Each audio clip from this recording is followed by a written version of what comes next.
I'm Sick Nick Mondo, and this is THT Podcast. You know what? We should do that, man. We should make that a tradition of the Hot Tech Podcast. Shit Every wrestler that we get on the show, we should ask them why they're fascinated by shit. Where was I? I got lost. Oh, you're talking about drugs. Oh, Ric Flair. A ladder match. Not to grab a title, not to grab a contract, but to grab a duck. Yeah, there you go. See, that's good. Why is that good, though? Why? duck. Why? I need to know. Why? Fire on a pole. That is smart. There you go. Fucking prick. He has one fucking move. What's up with that? Can't be traced back to that goddamn company. Was this the first time that Ric Flair was on TV? If I remember correctly, it was October of '98. I don't remember. Oh, don't even say that, man. How the fuck do you know that? Yeah, September 14th, 1998. Yeah. I want Ivory to suck me off. I don't know what you've been doing for the last 40 years of your life, dude. What do you mean? The fuck have you been doing? Drinking? All right, that explains your love for beer and shotguns. Yeah, suck it. Fuck you. This bullshit. Fuck you. Fuck you. WCW for you, man. Botching, shooting, not literally like Chirac Chicago shooting, you know, like wrestling shooting. You want to high spot some pussy and then hashtag beat up Johnson? Sit the fuck down. You understand me? Sit the fuck down. Tommy loves my Nicole Bass. Don't you, Tommy? Suck my left dick. Suck my left nut, you bitches. Suck it. Why are you out of breath, man? What are you eating off before you call in? What the fuck are you doing? No, because I was running to get this damn coffee. Don't worry. John Cena tries to do a Hurricane Rana and almost kills himself. The champ is here! I just threw up in my mouth a little bit. Sit the fuck down. You understand me? Sit the fuck down. WWE. Fuck you, mother. Fuck you.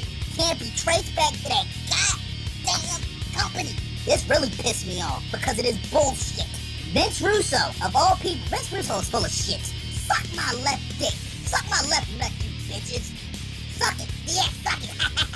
THT Podcast, live Wednesdays, 9:30 p.m. Eastern Time, right here on Mixlr.com/THT Podcast. Subscribe to us on iTunes, Stitcher Radio, YouTube, and TuneIn Radio.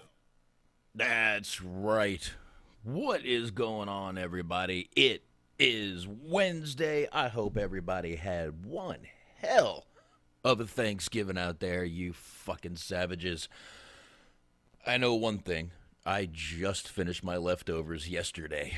So that's how much leftovers I took home. But hope everyone had a good Thanksgiving out there. Obviously time to get ready for Christmas. God damn, people were already... This putting up Christmas right after Halloween this shit's got to stop. We need to fucking put the reins on this shit. I don't mean the fucking Roman Reigns. God damn it. We need to put the fucking reins on this. Right after Halloween, people are putting up Christmas shit. Fuck, can we eat the goddamn turkey? Please? I like turkey. There you go. All right, I'm sorry. I like Thanksgiving. I actually prefer Thanksgiving over fucking Christmas. Christmas, I end up driving around everywhere, and I end up pissed off, yelling at people on the road. Sometimes I feel like I'm going to pull a Ric Flair, get out, and start wooing at somebody, goddammit. But I haven't yet. Anyway, right now you got me. I am Boxman. Shaheen will be here in a little bit. He had some stuff to do, but I didn't want to keep everybody waiting. So, yeah, everyone in the chat room's talking about leftovers. Yeah, I got lucky. My mom didn't want any of her leftovers. I got tons of leftovers. I literally just finally finished yesterday, and I was ready to finish. I'm sick of it. I'm ready to be done with Thanksgiving. I'm still not ready for Christmas. God, I hate Christmas. Too expensive, too tiring. But anyway, not trying to be a Scrooge over here. Anyway, fuck the holidays. Let's get into some... I'm going to talk a little bit of news before my man Shaheen gets here. So I'll get into a couple little things. Probably some stuff he's not even... probably some stuff Shaheen won't even give a shit about. I don't really have that much news. So this I'll go ahead and talk about, though, real quick. This might be enough to get Shaheen on here. WWE once again has purchased another tape library to add to their WWE network. Looks like they have bought HWA, which, obviously, that's one of people out there. There were a lot of people out there. Heartland Wrestling Association from 2001 and 2002. Looks like they have 48 episodes of weekly programming, possibly more than that. HWA at one time was one of WWE's developmental promotions. John Cena's been through there, the Haas brothers, Shannon Moore, D'Lo Brown, Mark Jindrak, even Nigel McGuinness, Shark Boy, 3 Count, Raven. All of them have gone through one time or another the HWA series. HWA promotion. So WWE has finally bought that, and you'll be able to check that out. Probably not until, next year's only a month away, so that's going to be a little while. But they did finally get that. That might be pretty cool. A couple of 48 episodes. That's good 2 years, good little while, about a year worth. That's not bad. That'd be nice. But I guess you can see some of this right now on YouTube. You can go ahead and check out the quality that's going to be on there. It's going to be better than what's on YouTube right now. So there you go. There you go. Heartland Wrestling Association. They've got it. Being added to WWE Network. And while I'm talking about WWE Network, they have a new show that's been on WWE Network. I checked it out last week. I didn't check it out this week. It's the WWE Story Time. Obviously, last week they were promoting a story with Triple H. That story never aired, and it was also removed from the clip on their YouTube channel, WWE's YouTube channel. In the clip, Triple H was telling a story about Scott Hall throwing a fit at a diner. I can only imagine it's a Waffle House, because he saw the cook throwing a booger in his eggs. He noted that while Hall was throwing a fit, Shawn Michaels was in a daze. Sean Waltman passed out on him and said they hurt Waltman's leg while carrying him out of the diner. And Sean actually ended up waking up finally when they were outside. A little confusing on why they would push something like this and then just dump it out of nowhere. Out of absolutely nowhere. Just, oh, no, you can't do that. I'm wondering if they just did. You got Scott Hall, Hall of Famer. Shawn Michaels, Hall of Famer. Sean Waltman, he's whatever. But, I'm just wondering if they didn't want all these Hall of Famers going out there and, being thrown under the bus by Triple H. I don't know why they would not check that before they put the clip out there. But, who am I to say? I'm just a guy that reports the stories to you. John Cena has been cast in yet another movie. He was just on hiatus, finishing up season 2 of American Grit. It wasn't a bad show. I actually watched the last season of it. It was a pretty good show.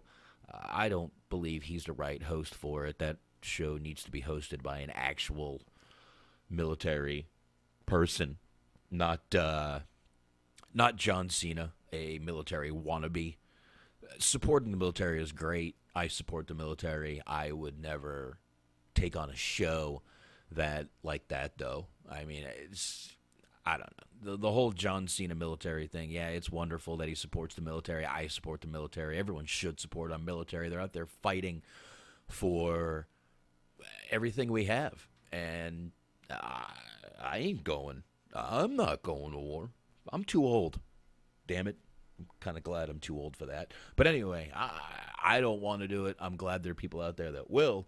But Cena just, to me, kind of comes off as one of those wannabe Marines guys, wannabe, just all about. But I don't know. The people that he's really out there with are former Marines, former police officers, just, a few CrossFit people, but I don't know. That's American Grit. He was expected to be on the road with SmackDown by the end of December or early January 2017. Those plans may have changed, though.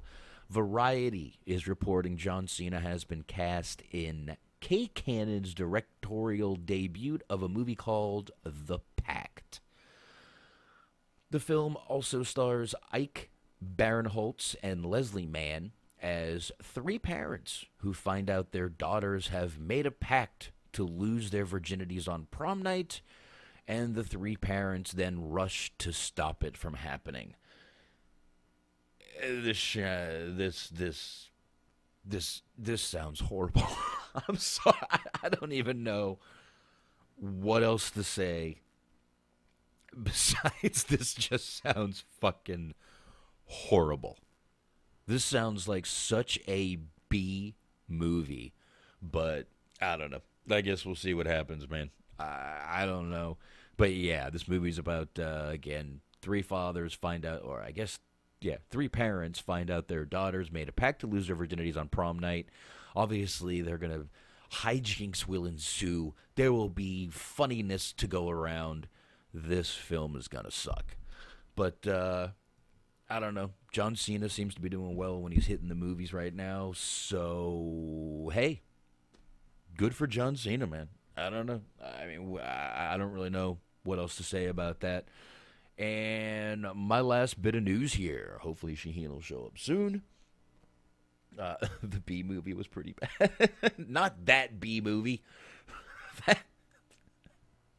Damn it, B-Megs. Not that B movie. I mean B, like, boy, is this gonna fucking sucks.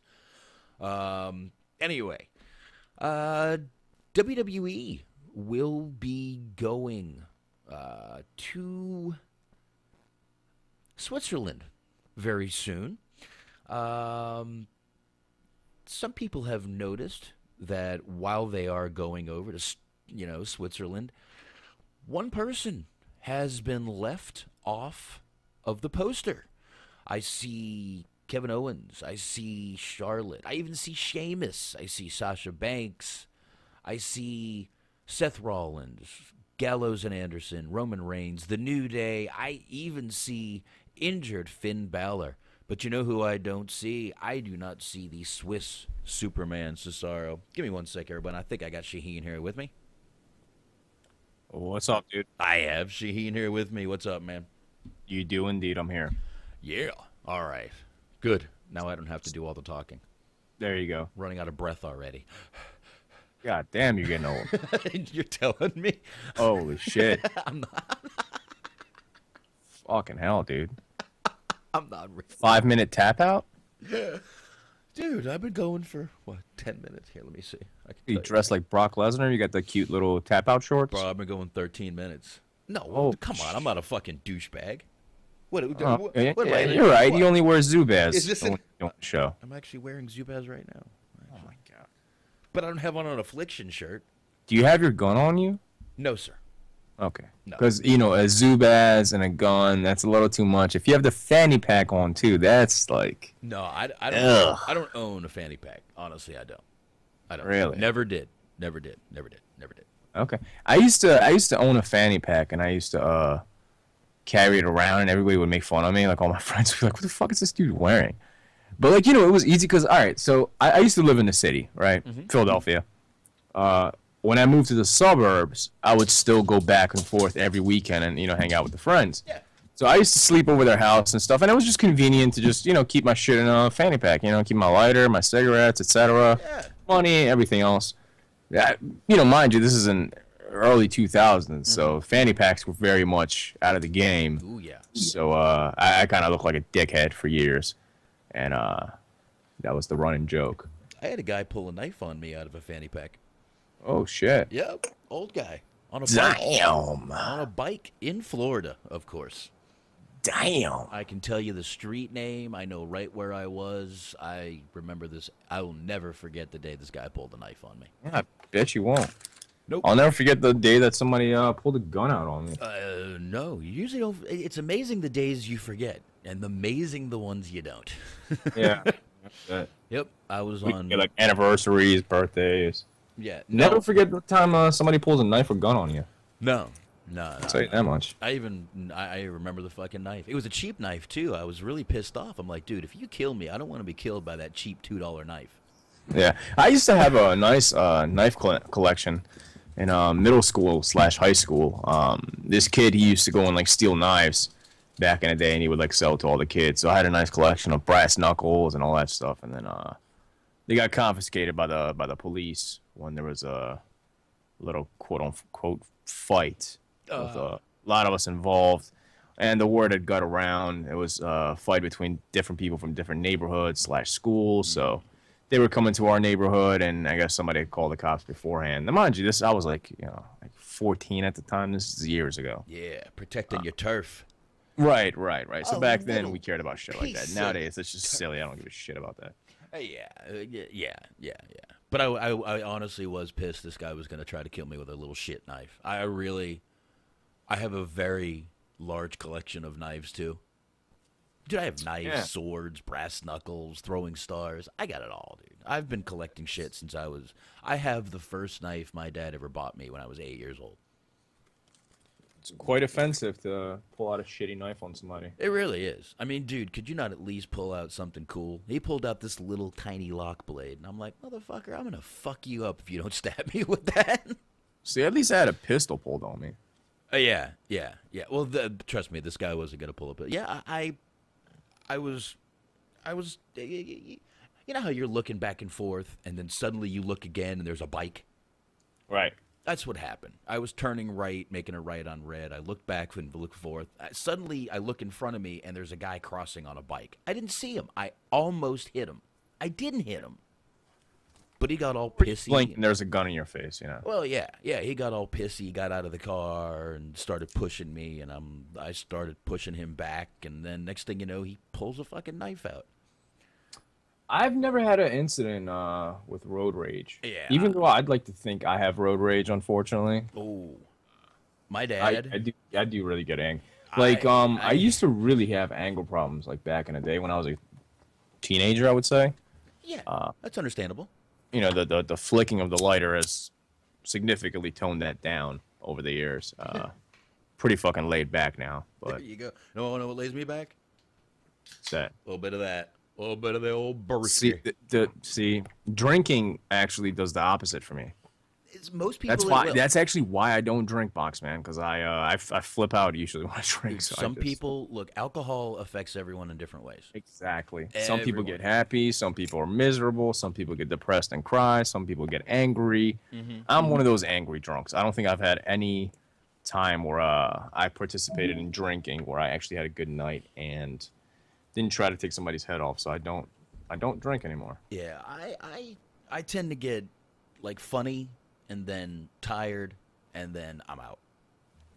Yeah, that's my, and of course, I mean, I basically, flicking the lighter is my Adderall, if you will. Right. It really is. It really Same. is. Yeah. But like B-Meg says, I usually just get drunk. Yes, but what kind of drunk? There's plenty of different kinds of drunks. I've had those friends where every time they get drunk, I gotta yank them out of a fucking bar by their hair because they're trying to start a fight. See, that's how I was, and I just like after a while, you just kind of get embarrassed. And you don't have hair, so you become a liability. You know what I mean? And you don't have hair, so I don't know what I'm gonna drag you out by. Exactly. Foot? Right. I'll use your foot. That won't hurt as much. Right. Yeah. Actually, my buddy Mike didn't have hair, but I dragged him out of many a fucking bars. Many a bars. But you want to talk about road rage? I could tell you stories about my dad, dude.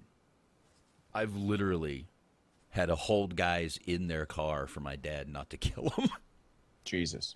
Yeah, my dad gets real. He's got a switch. And remember, ex-cop, still sometimes thinks he is. So he's probably trigger happy too. I don't know. My dad said he only ever had to pull his gun one time. Dude, most cops, the statistic is 90% of police officers never use have to pull their gun in the line of duty. So, yeah, he said he only had to do it once, and the guy had a shotgun pointed at his partner. That's the only reason he had to do it. So, but yeah, he said that was the only time he ever had to take the gun out of the holster unless he was putting it away. But that was it. So, yeah, my dad can definitely, you look at him wrong and he's in a shitty mood, he'll jump out the fucking car and try to kill you. All right. Not That's so good much to know. anymore. This was, 15, 20 years ago? Yeah, not so much anymore. He's calmed down, too. He's mid-60s now, so, you know. Yeah. And you know what? You can't do that shit in Florida anymore. There's a little law called the Stand Your Ground Law, and if you're in fear of your life and you shoot, it's justified. Well, that's Florida. Right. Well, it's here, too. This is a stand your ground state also. Yeah, that's Texas, too. Texas is just stand your fucking ground or die state. I mean, doesn't help much. No. Florida is real big on the stand your ground, and if for any reason you're in fear of your life, you are allowed to take matters into your own hands. So, America for you. America, motherfucker. America. Well, listen, you can do that. You can shit on a sign in front of the Trump building. You can do whatever you want to do in this world and just say First Amendment, and everyone has to fucking listen to you. That's all you have to do. That's it. Now, I'm glad you actually mentioned First Amendment, or any amendments actually. Why? I do believe in the Constitution. You know. Good for you. Thank you. Really quick before we get into this, did you do plugs already, or should I do the plugs? Yeah, they're in the fucking beginning. I played the intro. Yeah, whatever. I'll do the plugs. Go ahead. Yeah, check us out every Wednesday, 9:30 p.m. Eastern Time, right here on Mixlr, mixlr.com/THT podcast. Subscribe to us on iTunes, Stitcher Radio, Google Play, YouTube, TuneIn Radio. Also, check us out on WrestlingSoup.com. Speaking of Wrestling Soup, every Thursday, WrestlingSoup.com, 9:30 p.m. Eastern Time, Mixlr.com/WSDTKC-show. Yakuza Kick Radio with J. Cat Morris usually does it on Wednesday nights. You can check him out tomorrow night. I believe he's doing it at 9 p.m. blogtalkradio.com/Yakuza. The Powies are coming up. Big shout out to Chunky Larry, my main man. Motherfucker, I didn't know this dude used to have fucking braids. He's bald like me now. So I saw a picture of him with braids. I was like, oh shit, damn, completely different. Look like a rapper. Yeah, Chunky Larry, check him out. Geeks of the Industry, Mega Powers Radio. Check that out. The Powies are coming up. And I found out which award we're presenting this year, Boxman. Do I have a drum roll? I do. I don't know.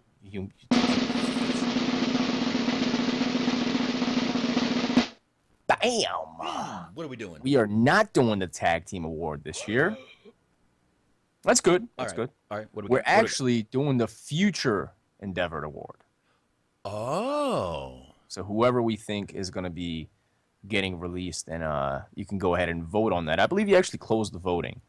But, yeah, in a few weeks we will let you know. We'll be on the show. Wrestling Soup will be on there. I'm not sure if Solid Monster is doing it this year, but there's plenty of different podcasts that make an appearance on that. If you haven't listened to last year's, definitely go check it out. I thought we had a pretty good segment. It was nice and it was fun, nice and neat. It was good stuff. Jay Lethal actually made an appearance on that show as well. It was a good time, man. It was something we just hung out, have some fun, and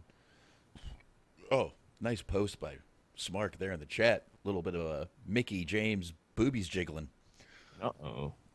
I'm sorry to interrupt. Anyway. Oh, nice. If you're not in the chat, in the head, though, holy shit, dude. If you're not in the chat, get the fuck in there. Mixlr.com/THT podcast. Shaheen just said it. Run, get to your computers now, or download the app. You can jump right on in the chat room through the app. There you go. Speaking of that, leave us a review. iTunes, Stitcher. Leave us a goddamn review, people. Yeah. If you have, fuck yeah, you're awesome. If you haven't, fuck you. Do it. Yeah, son. You tell them. The fuck you waiting And if for? you have, make another name. There's emails are free. Make another name. Leave another 100 reviews. I don't care. You can even tell us we suck. We don't care. No, don't do that. Don't do that. I'm sorry. Fuck out of here. Don't do that. Forget it. I didn't say anything. 5-star, dickheads. 5-star. Yeah, 5-star. 5-star. 5-star. Yep. Yell it. That's right. Just yell 5-star. Just post that. There you go. All right, so you talked about the amendments. Let me ask you this. Yes. There's been a lot of burning of the flag. What are your views on burning of the flag? They should go up in flames with it. But see, I mean, this is America. You have the right to do that, right? I really think that they should amend that law. That's. I don't really listen. I was talking about this a little while ago. You know, we're in the middle of. I mean, we're still in the middle of a war. We still have tons of men and women overseas fighting a war for us. There is no reason to burn the American flag, especially not right now. You're burning the American flag because of who got elected president? How much do you want to bet your ass didn't even fucking vote? But I'm not saying right or wrong. I think it's bullshit. I think it's bullshit. I think they should be prosecuted to the fullest. If they ever change this law, they should prosecute everyone burning the flag to the fullest. I hate it. I think they should all burn up with it. I think you really don't belong here if you're going to burn the American flag. Fuck. Send these people over to fucking But I mean, Colombia. isn't that what America stands for? Freedom? You can do what you want? God, there's a fine line between fucking freedom and really going against freedom. You know, it's. Look, I understand. Okay, let me put it this way. Go ahead. Maybe this will maybe change you can perspective. turn it. Now, a lot of people say that, you know, all of the soldiers have fought for this flag and our rights. So therefore, it's ignorant to burn it. Correct? Would you agree with that? I do agree with that. But at the same time, the same soldiers have fought for your right to burn the flag if you want to. Because they fought for your freedom. Okay. You see what I mean? I realize that. I'm not personally saying I'm going to burn it. No, I don't really give a shit either way. I don't think you would. I don't think you would. But I really think that, they have fought for our freedoms to do this and do that. But come on, how free are we really, number one? We're free. Well, not really free because somebody's watching you on an iPhone. Not to start conspiracy theories again, but you're being watched 24 hours a day. I so you're will not really steal from Bill Hicks. You are free to do whatever the government tells you are free to do. Right. That's how free we are in this country. We are free enough to do what the government tells us we are and are not allowed to do. We're not free to go out there and, break laws and do shit like that. I understand we are free to burn the flag. I personally don't agree with it. Think it's bullshit and think that I don't see the point of it. What is the real point of burning the American flag? What are you trying to say? To make a point. What's the point? That they're not happy. Okay, there's other ways to make a point that you're not happy, but burning the flag isn't a very good way to do it. It's an extreme way, but it's a way nonetheless. I don't know. We have so many, veterans out there, and you know what? Not even the fucking veterans. The cops out there, dude, that are getting shot just for being police officers. They also are fighting for your freedom too. I don't know, man. Also, a lot of the same cops are shooting just because somebody's black. So there's gonna be there's even shitty fucking soldiers in the military who shouldn't be in the military. There's footage of them offering water to thirsty kids in Iraq and teasing them and taking it away.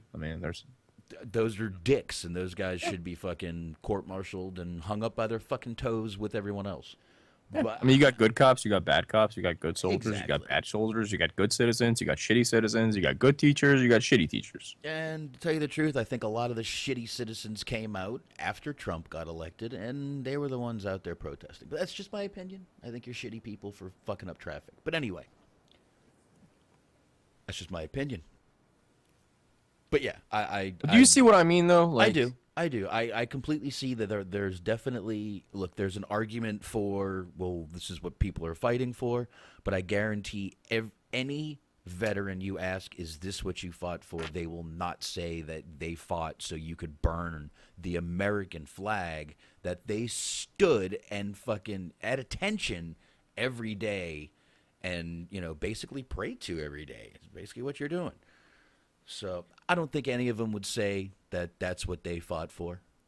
You may get a couple of them, but I really don't feel. I feel that the majority would say that's you're misinterpreting what they were fighting for. But I mean, what I mean though is, if you ask them if they fought for your freedom, I'm sure they would say yes. Of course. And that this kind of falls into the category of freedom to express yourself, whether it's extreme or not. I mean, it is. It's a form of expression. But they are trying to make it a felony right now to do that, though. I believe Ben Carson has started it, trying to get it to be a felony to burn the American flag. I agree. That's a little extreme. I don't know about that. I don't think so. I think if you're going to do it, I think you should face some sort of consequences. You're calling attention to yourself. You're asking for consequences. Unfortunately, there aren't any right now, but I believe there should be. That's my opinion. But totally, I do understand that it's a very, I guess you could call it a double-edged sword, because there is the, yes, I fought for freedom, and yes, I'm free to burn the flag. I see the double edge there, but my opinion is, fuck you, don't burn a flag. Yeah. I honestly, I mean, I don't know. I'm not. I really don't. It doesn't offend me personally. I'm not saying I would do it myself, but makes me angry when I see it. It is what it is. It is. Real quick, let's. I mean, Boxman. To be honest with you, I haven't watched Raw. I'm dying over here, dude. Well, I'll be completely honest with you, people. Through the month of December, I'll be dying. Well, you know what? This is good because I'm not even talking about Raw. What I was talking about was WWE is going to Switzerland, and guess who is not on the advertisement poster? Yeah. Cesaro is not on there. Finn Balor is. It's a shame, man. I mean, they really, really should invest in this guy at least a little. I'm not saying put a belt on the guy. Right. Like, I get it, dude. You don't want to put him as the face of the company. Fine, I get it. He doesn't speak English well. Doesn't have the most charismatic personality in the world. But come on, it's his home country. Like, if you're trying to sell tickets, like whether you like it or not, no matter how charismatic the guy is, it's his home country. Yep. How much do you want to bet they're gonna have him job out probably in his country? Oh. Like, just every time Regal went to the UK, this guy was getting pinned. Oh, dude! Every time I would pray that I'm from some small hick town WWE would never go to, if I worked for them. Shame. I don't understand that. I don't understand the psychology behind it. Nope. I really don't. Look who Charlotte lost in Charlotte. She lost the title on Monday in Charlotte, her hometown. Oh, she actually lost the title. I knew. I heard that was the main event, but I didn't know she. Yeah. Wow, they're just going back and forth with this title, man. Hot potato, motherfucker. What are they, like a 6-time women's champion by now? I think she's 3 now, and Charlotte's 2. It's only been around for like a year. Dude, it came out at Mania. Not even a year yet. Wow, look at Roman Reigns and Charlotte. I mean, ugh, that Roman Reigns. Anyway, Cesaro, of course, didn't respond like he usually would, but he did respond with a little joke. He said, when you can't even make it onto the poster for the show in your home country, #2Swiss, #2 tears in a bucket.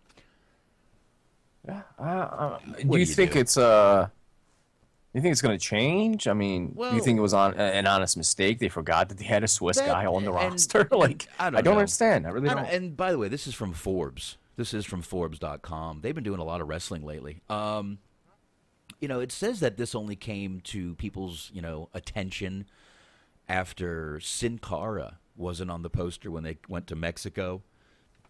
Well, he's been beating the shit out of people backstage. That I can understand. Well, they said that could be chalked up to the recent backstage fight with Chris Jericho.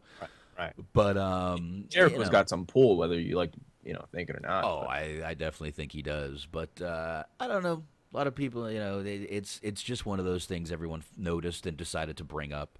But that was really my last piece of news. Everything else wasn't really much you were going to jump in on. Yeah. You know what, Boxman? I really think Vince McMahon actually respects Chris Jericho more than ever since he stood up to Brock Lesnar. Maybe. So I think he actually has more pull than ever. Oh, that dude don't fuck around, man. Oh yeah. If you stand up to Brock Lesnar, man, you got some grapefruits. That's a man right there. Yeah, dude. Fucking 5'8" standing up next to this guy. All right, good luck. I would stand up to Brock. Yeah, Whatever you say, sir. Yeah. Chris Jericho has no fucks left to give, dude. What are they gonna do? Fire him? He'll go fucking tour. He doesn't care. Oh, of course not. He doesn't care. He doesn't give a fuck anymore. He's down to fucking just whatever. I'll do what I want. He does what he wants. You can tell. He doesn't care. Nah, he don't give a shit no more. He doesn't care. Nope. And he shouldn't. And he fucking shouldn't. He should be able to do what the fuck he wants, so. Yep. All right. So you didn't even watch SmackDown, huh? When have I watched SmackDown? So you're not even gonna watch TLC? I didn't even know that was a thing. Tables, ladders, and chairs, bro. This weekend. Well, I know. I didn't know it was a pay-per-view coming up. Yeah, we can get it. When is it? Later. Yeah, Sunday.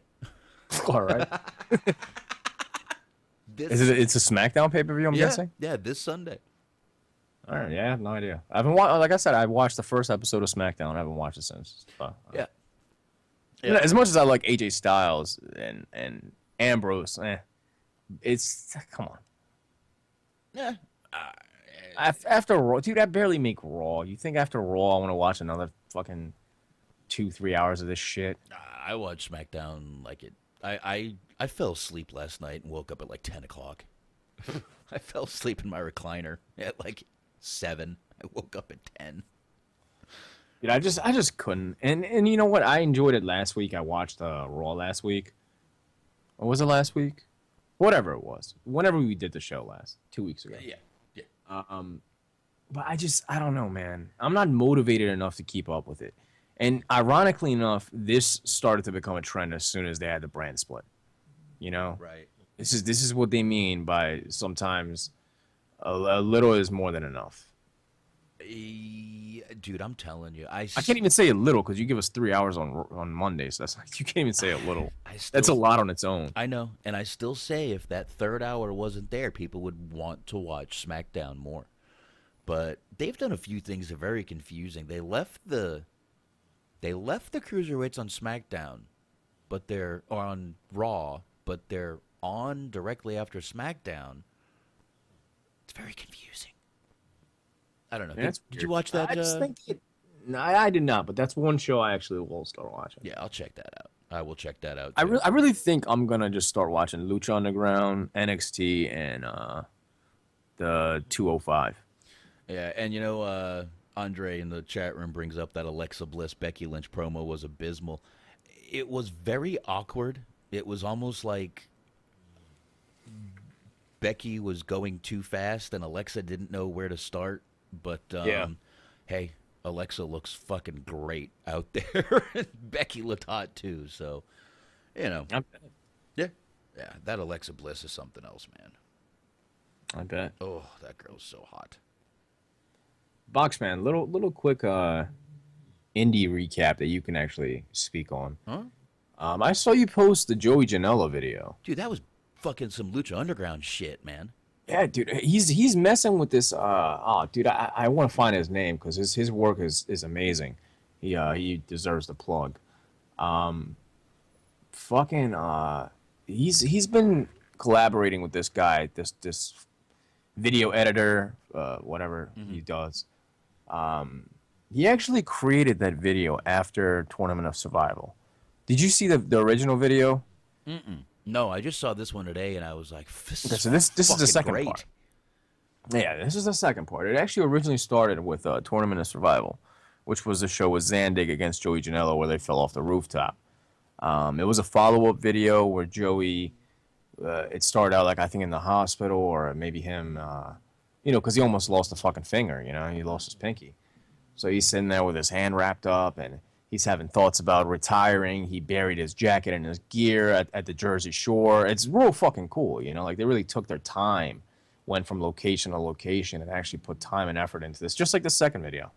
It was really cool because he buried his gear underneath the sand at the Jersey Shore, and then he watches the videos again, and then he gets motivated to go and back in the ring, so he goes back and he picks it up, and his music hits, and it's a little cool setup. So it was basically to hype him up to come back to wrestling after his injury. Buried it at the Jersey Shore, dude. I had this buried at the Jersey. Fucking Ronnie in the situation. You're gonna come pick it up. Yeah, dude. Oh man. Anyway, dude. Yo, dude. Speaking of Jersey Shore, you remember Jersey Shore Dave? Of course, Dave man. from Jersey I'll Shore. never forget that, dude. Dude, that dude has a podcast now. Good. Everyone, start up a fucking podcast. Guess what, though? His podcast lasts only 14 minutes long. He only has 14 minutes. Oh, is he on Blog Talk? I don't know. Blog Talk is like 2 hours, I think. I thought it was like, I thought you could only do like 30 minutes for free. I don't know. Maybe No, because I don't think J-Cat pays for it, and his shows are like 2 hours. Oh, shit. Lucky him. But I mean, he started back in the day. Maybe like his, I don't know. Maybe it was before a certain time he signed up, like or super grandfathered in or something. But no. But if you want to check out Jersey Shore Dave, definitely check out his podcast. I believe it's called Deathmatch Dave Podcast, something like that. Nice. I don't know. All I'll right. try to find it real quick for you guys. But definitely check this Joey Janela video out. It's really fucking cool for being an indie. No, I think it's called Indie Wrestling Deathmatch Russell Podcast, All right, there you go. Yeah, but okay, yeah, check that out. and you can find it on Spreaker.com. That's SPREAKER.com. That's right. Not speaker, Spreaker. Add that R. Add that fucking R. Add that fucking R. But so tell me, what are your thoughts on this video, man? Fucking excellent production, dude. It's literally, it looks like fucking Robert Rodriguez shot this thing. Like, it's very Lucha Underground. It's very, like I said, produced well. Mm-hmm. This, I dare say, this has better production than some of the WWE shit right now. Sure, dude. I mean, anybody from CZW, if DJ is listening right now, anybody, dude, whoever this guy is, fucking put him on payroll and have him do your videos. Every single one. Yes. This is how you get on a network. Mm-hmm. Not to be a dick. You're not getting on a network doing these fucking TV tapings for free. Mm-hmm. Boxman, it's free tickets to TV tapings. Wow. You know what I do? Go ahead, ask me what I do. What do you do, Shaheen? Okay, so it's free TV tapings during the day, right? And you pay for the main show at night. You just stay. Guess what I do? Stay? What, stay at the TV taping and then go to the show? Yeah. Nope. Oh. I actually skip the TV taping, the free show. Okay. And I pay to get into the main show because the free TV tapings, it doesn't represent CZW. It's not good. I'm sorry, it's really not good. Like, from the matches that I've read that's happened on the TV tapings, I don't want to see a single fucking one. Don't give a shit about it. Yeah. This is how you get on TV, dude. Have this guy fucking doing these videos, building up the matches, and stay true to what fucking CZW is. He gets stabbed with a sword. Yeah, yo, and you know what? You know the little ninja guy in the video that's stabbing him with the sword? Mm-hmm. Guess who that is? Who? It's none other than Jimmy Lloyd. He's on the hot tag on the Facebook. Jimmy Lloyd is remember Steve Sanders? Okay, yeah. Now you Wrestling told me. kid. It was his tag team partner, Jimmy Lloyd. So he's actually graduated to the CZW main roster now. So he's on there. Nice. Yeah. Very nice. Yeah, that's an excellent video, man. Look, I'm not the biggest indie guy, but that video caught my eye within 5 seconds. Yeah. Just him And walking bloody caught my eye. Yeah. But do you see what I mean though? As far as this is how you can get on television. Can you see like that instantly made you a little bit interested in Cage of Death? Yeah, definitely, man. Just by seeing that video. Yeah. But seeing Lucky 13 against Connor Claxton is not fucking. It's not getting you on anything, dude. I'm sorry. Like, who wants to see that? Not to be a dick. I like both guys. Just don't. You know? Right. I'm not gonna sit there for fucking 8 hours, whether free or not, for mediocre matches. And Boxman, what is okay? You're a quote unquote outsider of indie wrestling. You're not too familiar with CZW or anything. So let me ask you, since you won't have a biased opinion, CZW. When you hear of Combat Zone Wrestling, and what do you immediately think of? What does it represent to you? You do think of deathmatch wrestling immediately. You think of ultra violence. Okay, Right. that's what the company's built on. Mm-hmm. Every single T-shirt says ultra violent. Okay. Yep. The way he's trying to get on television is he's trying to present himself as like Ring of Honor or, like those type of matches. Everybody's shaking hands, just regular wrestling matches. It's not CZW. No, you can watch Ring of Honor for that. Right. And it's better. Yeah, and now you can watch 205 live if you want to see him shake hands. Yeah, because, he's like, he'll have Homicide and the Hit Squad and B-Boy and Sammy Callahan and all those guys in the locker room for the main show, but he can't use them for the TV tape, right? Whether he doesn't have the money to pay them twice or they're under contract, whatever the case is.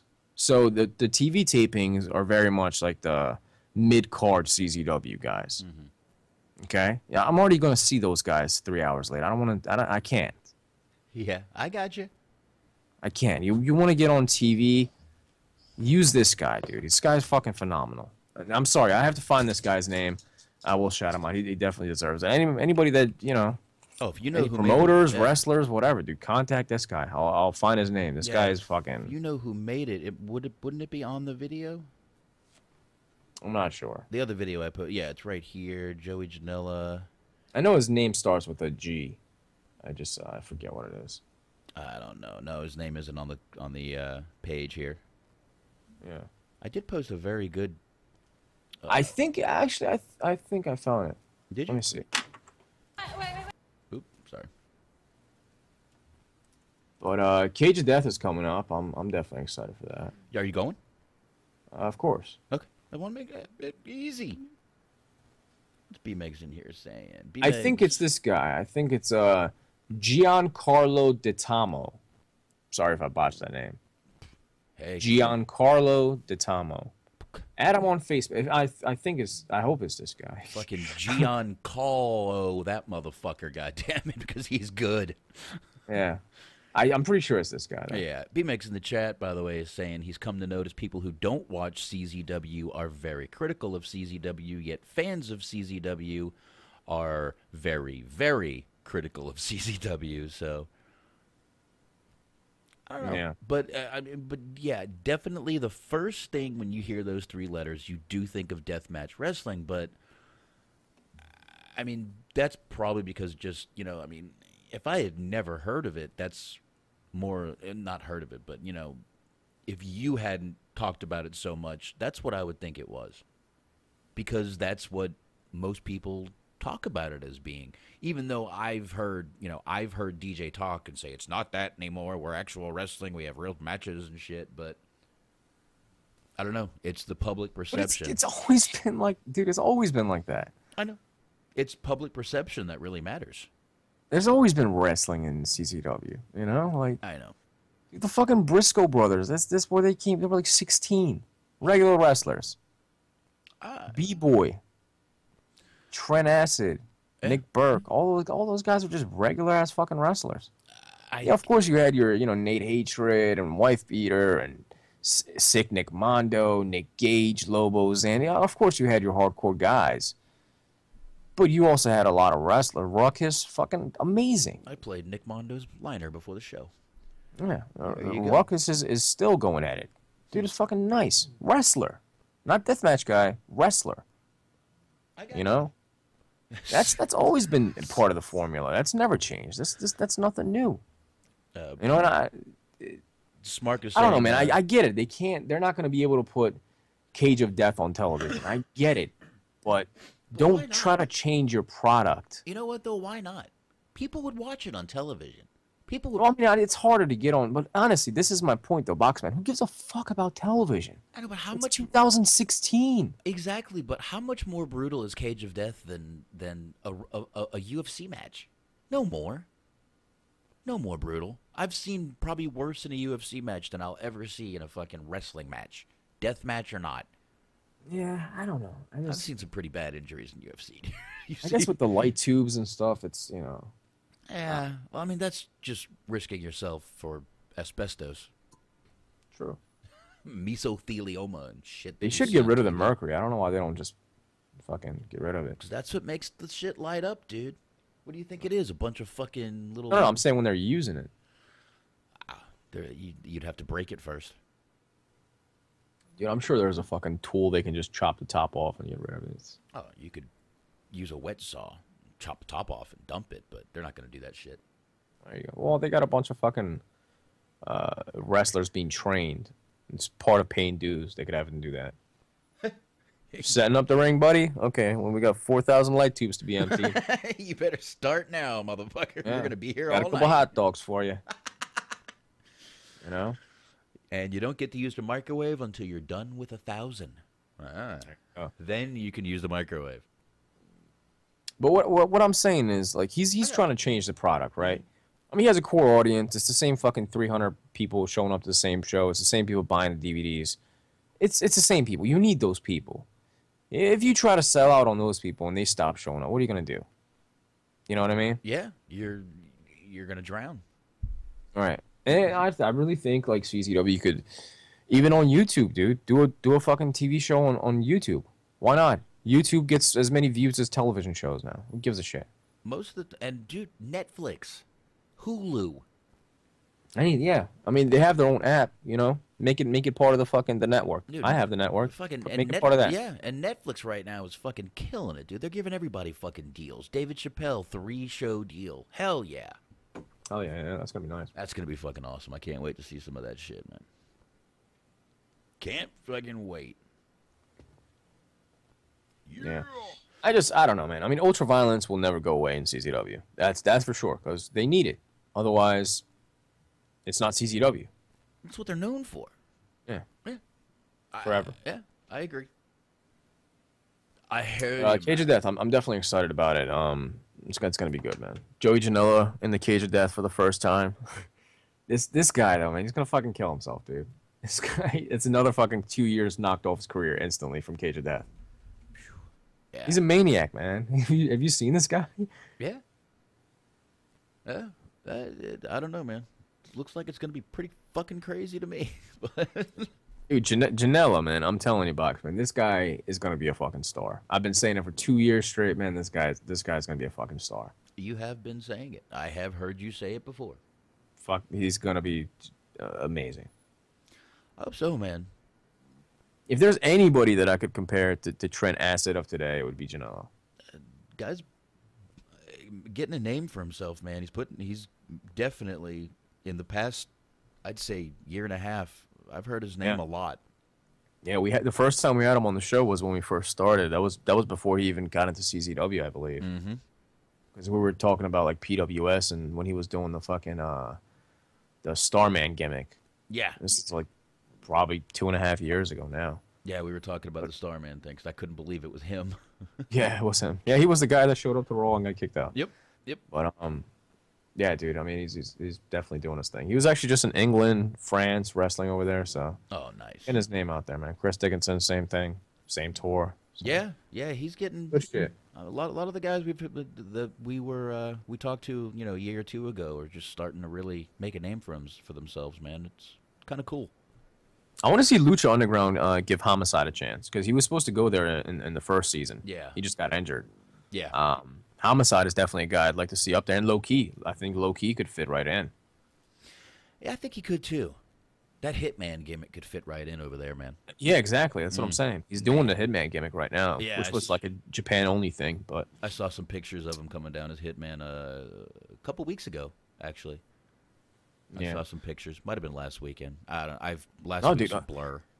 Boxman, when I was at the Jersey All Pro 20th anniversary, which I actually didn't even get to review that night because we fucking talked about aliens and shit and couldn't go from aliens to Jersey All Pro. We didn't even talk about fucking Survivor Series, dude. Yeah, of course. Fuck Survivor Series. Fuck that shit. Fuck that shit. Fuck TLC. Who gives a shit, dude? We'll talk more aliens tonight for you guys. Yeah. We'll just stop talking wrestling eventually. We'll just talk about fucking demons and ghosts and aliens and alien presidents I don't and think the people lizard realize people and Freemasons. I don't think people understand. We've had me and Shaheen haven't talked in over a week. We get on and we talk. That's how it goes. Yeah, there's no preparing for any of this. No. I don't know shit before I start the show, dude. We just talk. The only thing Shaheen said to me was, "I'm gonna be late, bro." Yeah. That's it. I woke up. I was like, "Oh, dude, I'm gonna be a complete scumbag right now if I get on the show." It was no big deal, man. I can always cover for at least 15, 20 minutes. Okay, yeah, that's his max. It's 15 minutes. That's when he clocks out. that's when I run out of breath. Holy fuck. Anyway. Boxman, if you did a solo show, you would be just like Deathmatch Russell, the podcast. It would only be 14 minutes long. Probably. No, I believe it or not, once I start, I can talk. I've taken over the show a couple of times and not realized it. Listened to it back and been like, God damn, Shaheen didn't say shit. But I don't recall that. I think it's pretty usually balanced. But there's been one or two nights where I think I drank an energy drink and got all crazy on you. It was probably topics that I didn't have anything to say about anyways. Could have been. Who knows? I was probably talking about. It was probably like, oh, Royal Rumble DVD coming out. WW what? Fuck that. I remember you did that for like 3 weeks. You're like, yeah, so they're putting out the TLC DVD in September 22nd. Any thoughts on that? Yeah, good. It's coming out. Okay, next. All right. Yeah, fuck it, next. Oh shit. But yeah, Homicide. It looks like he's doing his last rounds. I know he wants to be a trainer, which I actually, dude, I want to see him in NXT. Maybe not wrestling. He's a great. I mean, dude, he's fucking trained the whole East Coast. Yeah, and you know, I mean, he said on our show why WWE doesn't like him. His accent, his attitude, you know, his real thick New York accent. Well, his name would immediately change. But you know, if he did come out there, what are people gonna fucking chant when he comes out there? They're gonna chant Homicide. Yeah. Well, I mean, he can be. He literally just wants to be a trainer. He doesn't even need to come out. I think that'd be good for him, man. I think that would be fucking awesome for someone like him, man. Yeah, I think it actually benefits them a lot, dude. He's fucking great. Yeah, like one of the best indie wrestlers ever. And B-Megs just brought up something I saw on Facebook last week. Steve Corino, I read did get hired as a trainer from WCW. WCW. What year are you in, sir? Jesus Christ. Oh, I'm still recovering from Thanksgiving turkey. I didn't even have turkey, dude. Oh well, I saw you put you weren't gonna have turkey. Good for you, man. You stuck to your guns. You said you weren't. Yeah, I didn't do shit. How was your Thanksgiving though? Before I forget to ask. I was working. I know. Oh yeah. Well, did you even have like what did you guys do? Early lunch or something? We didn't do anything. Oh, all right. We're all burned out. I was like, dude, I just need to sleep before I go in. All right. I always end up at my family's, so. Killed it on Black Friday though. So did my fiance. She went out. You ain't gonna get me out in those crowds, dude. I'll hit somebody. Well, I saw a fight. See, you didn't record it, dude. You could have gone viral, bro. No, well, I was taking trash out. You're supposed to record it and not jump in, not help at all. Just record. Exactly. Right. Because you know obviously that's another one of our rights is to just record people getting their ass beat and not jump in. There you go. But anyway, don't get me started with that. Those are the type of people that burn the flag. Right. They that scream world star and don't call 911. Put them on a fucking helicopter and send them somewhere. Send them to. You know what? If they really don't want to be in America, they don't have to be. Smart is saying I should have shout out the fucking podcast. How funny would that be if a fight's going on? Hey, folks, you can join us on Facebook.com/group/THT podcast. Oh, shit. No. By the way, Wednesday nights, 9:30 p.m. Eastern Time, Mixlr.com/ No, just hear you in the back go, THT.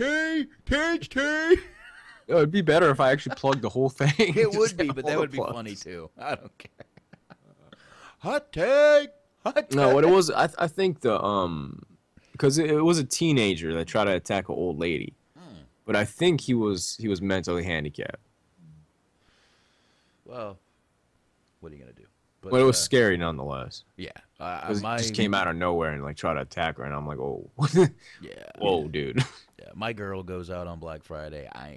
You ain't gonna get me out of the house on Black Friday. Well, I used to religiously go every Black Friday before I started to work in retail. Yeah, I don't have the temperament for Black Friday. Oh, dude, I used to love it. We used to go to fucking TGI Fridays at the mall and get drunk, and then roam the mall like 2 o'clock in the morning. And, you know, I got better things to do at 2 you a.m. up to no good. Dude, it was yeah. a great time. I loved it. If I'm, I loved the chaos. Nah, if I'm drinking at 2 a.m., I'm definitely not going to go walk around the mall drunk. I'm going to go... Oh, dude, it's the best time. No. Everyone's out. Dude, if it's 2 a.m... It's like a club. Dude, it's like going to a club at the mall. It's fucking amazing. If it's 2 a.m. and I'm drinking, I'm going home with somebody. Whoa. That's all I know. Well, you can. Everyone's out.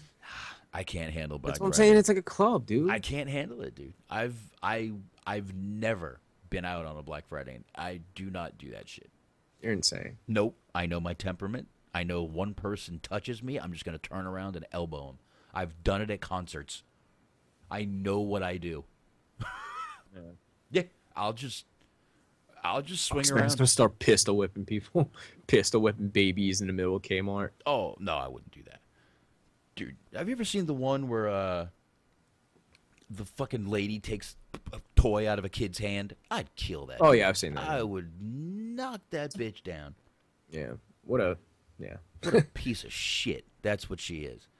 Andre's saying who still goes to the mall? Dude, a lot of people. The mall here is still a thing. We have Galleria Mall here. It's huge. Well, we have like the largest mall in America here. King of Prussia, the one that I used to work at, is like either the largest or the second largest. Black Friday, dude. It's fucking insane. I think that is the largest. It is the largest. They just expanded too, so. Yeah, I think that is the largest one. I think the second one is like Mall of the Americas or something. Oh, dude, I worked King of Prussia last Black Friday. Mm-hmm. Oh my god. Yeah, but that's not fun, dude. Oh, dude, it's a nightmare. Yeah. But I like the chaos though, because it's the one night where just nobody gives a shit. Yeah, I read that, Smart. 2 people got shot in that mall there. I did read about that. Yeah. And he says it was gang related. What? Dude. What? Well, Black Friday. Really? Black Friday, Shaheen. What do you expect? Jesus, man. Could you be any more racist? No, I probably not. Not without getting us thrown off. Jesus Christ. Not without. I can tell you voted for Trump. I didn't vote. I know. I didn't vote at all. Don't blame me for this fucking mess. Actually, I am to blame because I didn't vote. But exactly, my vote would have gone over to the dark side. So, oh Jesus, don't blame me. Is all I'm saying. It would have gone to the dark side. I would have gone to the dark side. Can you imagine if Donald Trump just comes out with the Undertaker every time? Just turns heel in America. Who was saying? Was the Soup talking about? I think they were talking about that. Dude, rest in peace. If Paul Bear was alive, if he just brought Paul Bear everywhere. Oh, amazing. Man. Oh, you know? Man. I just hope he puts Vince as, like, Secretary of State or something. Yeah. You know what we need to do? We need to have a chair match. That'll solve it. Pal. That'll solve it, pal. Chair match. I can't yell too loud. Well, Andre is saying that Linda's actually going to be part of his team. It's been... Is true? It's been... It's been rumored that Jesus. he is considering her. Dude, if that happens, WWE is going to be more PG than ever. Oh, yeah. Get fucking... Well, another article I read on Forbes was saying that Forbes is blaming Trump's win for WWE's rating being down. They're saying that because Trump... Is it a relationship? Because Trump is a WWE Hall of Famer and people are connecting him with WWE at this point. I don't believe it. It was basically a speculation article, but right. Oh, man, hey, people people are very petty out there. You never know. I think they're reaching, man. I think they're reaching. I would hope so.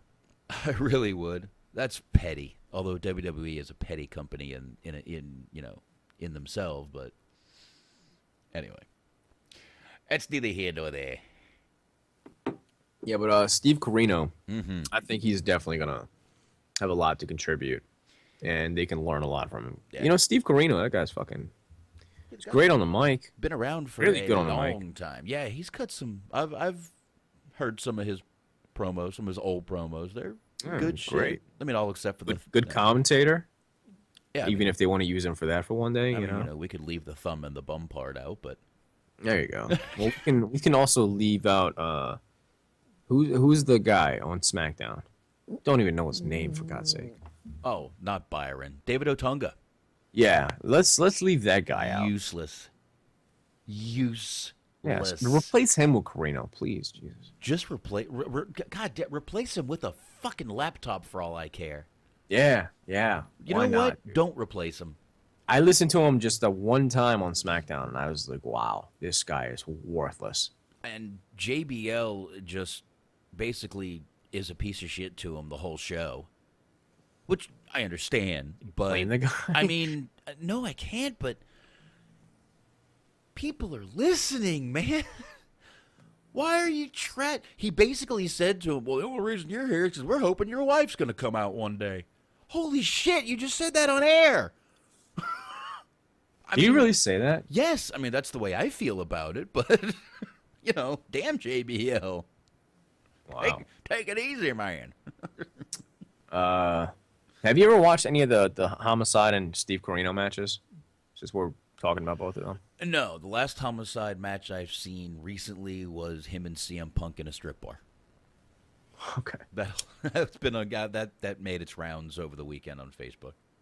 Well, Steve Corino and Homicide, they had a huge, long feud in Ring of Honor in the early days, which led to a barbed wire match, and Homicide got fucked up, and they had like one of the greatest feuds. I definitely highly recommend it, but I would love to see Homicide in Lucha Underground before he retires, because I think a lot of those guys, a lot of that core, you know, Doghouse group, and Doghouse is the New York school that he got trained at, which, like, you know, Dan Moff, Low Key, that whole class came out of there. Ricky Reyes, all those guys, you know, Low Life Louie. You know, Ricky Reyes has been up there. Hernandez has been up there. I'm surprised B-Boy hasn't been up there. B-Boy is another guy that I think Lucha Underground can use, since he's actually California-based. You sure he wasn't out there in the beginning, first season? Yeah, that was Ricky Reyes, yeah. Well, Ricky Reyes is still there. He's one of the cops. Yeah. With See, he came out with Homicide. He was in Jersey All Pro. I like Ricky like, Reyes. They could make him. I would love to see Loki and Homicide. Even Hit Squad. You know, last run, give him a quick tag fucking title run, one season in and out. Yeah, B-Boy was. I thought so, Smark. He was in the crew. He was one of the crew. Are you guys sure? Give me somebody search this. Yeah, I don't remember. He did. He got fed to Matanza. He did. Was that B-Boy? I remember that. I don't think that was B-Boy. Let me a second here. Somebody. Well, you don't have to search it. Let somebody else search it. Oh, so you're talking. I don't think B-Boy was on Lucha Underground though. Yeah, I mean, I'm gonna go to the images and see if I can see anything. Well, I'm going right to his wiki. B-Boy wiki. Yeah, dude, I don't see anything with him in. Let me see here. Let me go. AR Fox is killing it though. He had a match against Killshot. Ah, okay. You know AR Fox? Yeah. He's around here all the time. Yeah. I guess maybe he wasn't. Yeah, there's nothing after. Well, now here it says he also wrestled as Bale for Lucha Underground. Yeah. But yeah, was killed by Matanza. I guess he was. That was him. I thought so. I thought that was him. Well, they shouldn't have killed him off. I think B-Boy he's a hell of a talent, man. That dude's been around forever. Yeah, you know? Reyes, B-Boy, early Super Dragon days. Yeah, it was the crew. He was him, Big Rick, who was right. The big guy. They should have killed his ass off. He was too big. Yeah, Reyes, B-Boy, and Cisco were the crew that Big Rick ran. So yeah. And Reyes, I like Reyes right now. This cop thing with him and Joey Ryan. I know you don't like Joey Ryan, but it's terrible. But this cop thing with he definitely plays. Both of them play the character very well. I really like it. I actually pretty much hate Joey Ryan.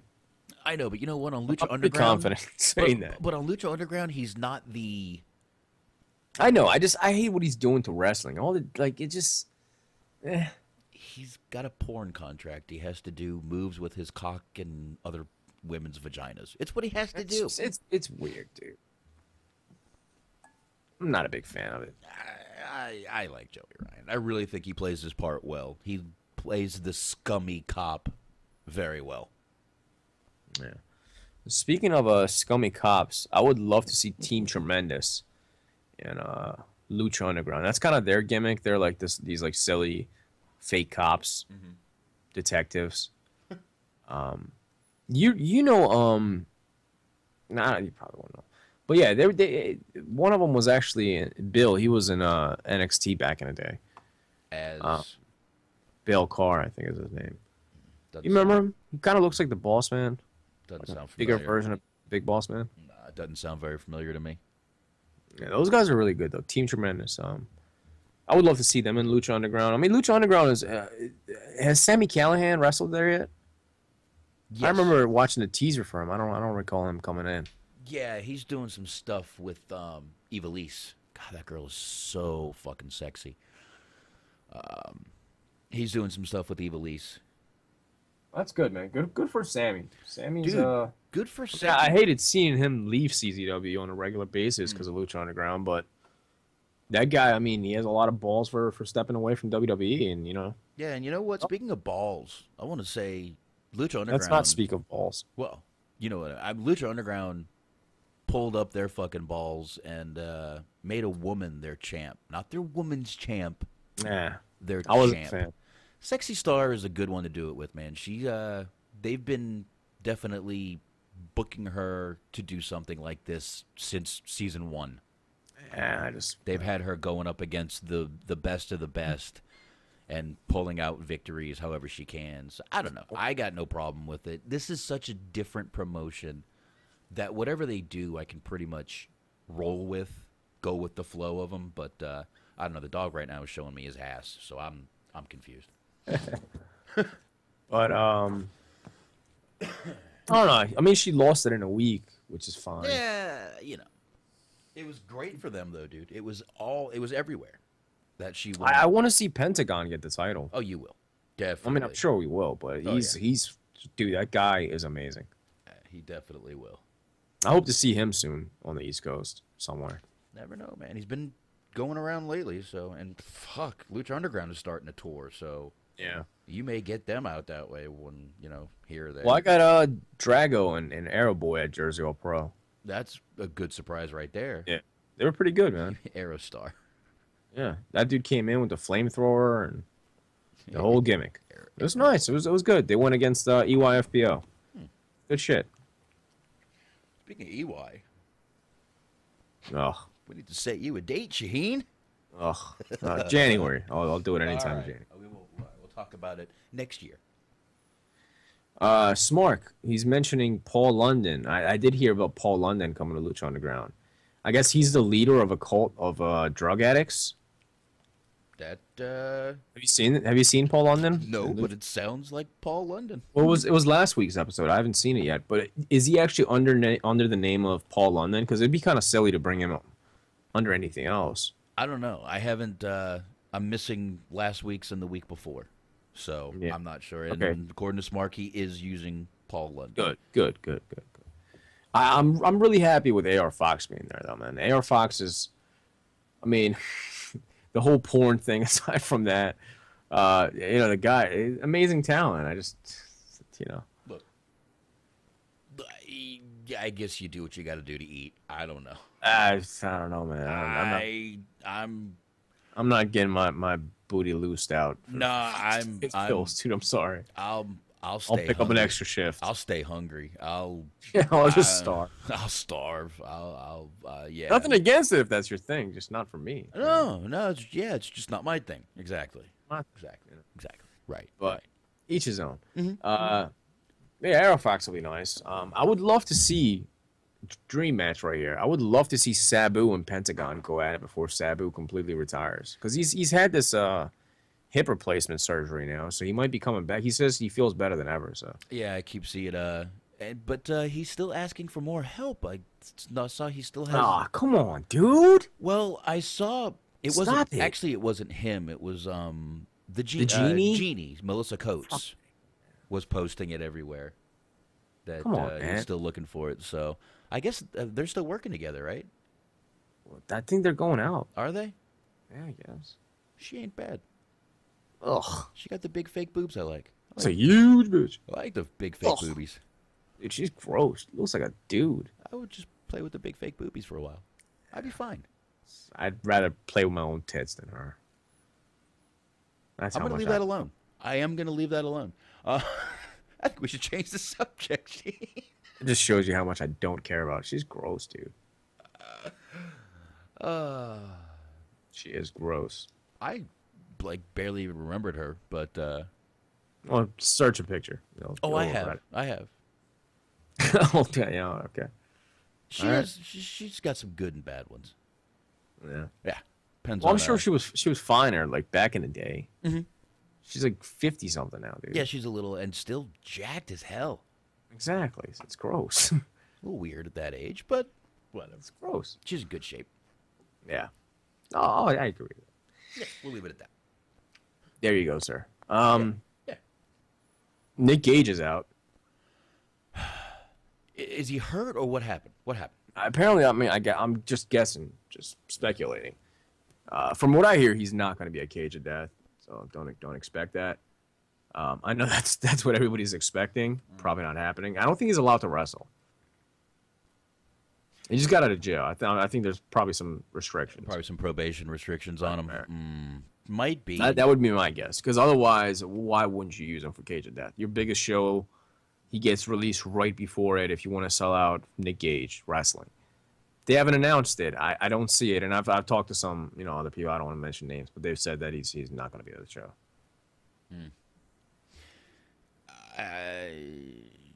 With all I've heard about him, I can't say I'm surprised. But I just hope he didn't get in any more trouble. I'm hoping it is something like just a probationary, thing for him, and he just can't do it. Not that he's hurt, or hopefully he's not going back or anything like that. Right. No, he's fine. I think it is just probation. All right. Strict. Well, he's on parole. Get it over with. Do what you got to do. Yeah. Get that shit over with. Got to give that guy fucking credit though. When he came out, dude, he was jacked. I mean, Nick Gage back in the day looked fucking. He's just fat and sloppy, Well, they say there ain't much to do but work out and make sure you don't get your ass fucked. Pretty much. Or AR Fox it. Yeah, you don't want to get AR Foxed in prison. There you go. That should be the new term, The new AR term. Fox. Oh, I got AR Foxed, man. All right. You can. No, I don't want to get. Hey, bastard. I'm definitely going to WrestleMania this year, though. Well, next year. Orlando? Yeah. I think I'm going to make it happen. I'm going to try, but I don't know. That had zero faith in that. Dude, trust me, I would give anything to go to Florida for a fucking week and go to WrestleMania. I would love it. But, man, if I did, I'd have to drive 3 hours to get to Orlando because I don't know anyone. Well, I do know someone in Orlando. Actually, I do. I don't know. I could say 3 hours isn't bad. No, it's not that bad. It's not bad at all. No, it's a very boring drive, but it ain't bad. Dude, now you gotta come. You can get tickets for like $20, man. Just gotta get there. Yeah, but I gotta get to Florida too, though. I mean, I would love to. Like I said, I would love to go to Florida. Problem is, I never want to leave once I'm there. No? Never. I want to just stay there.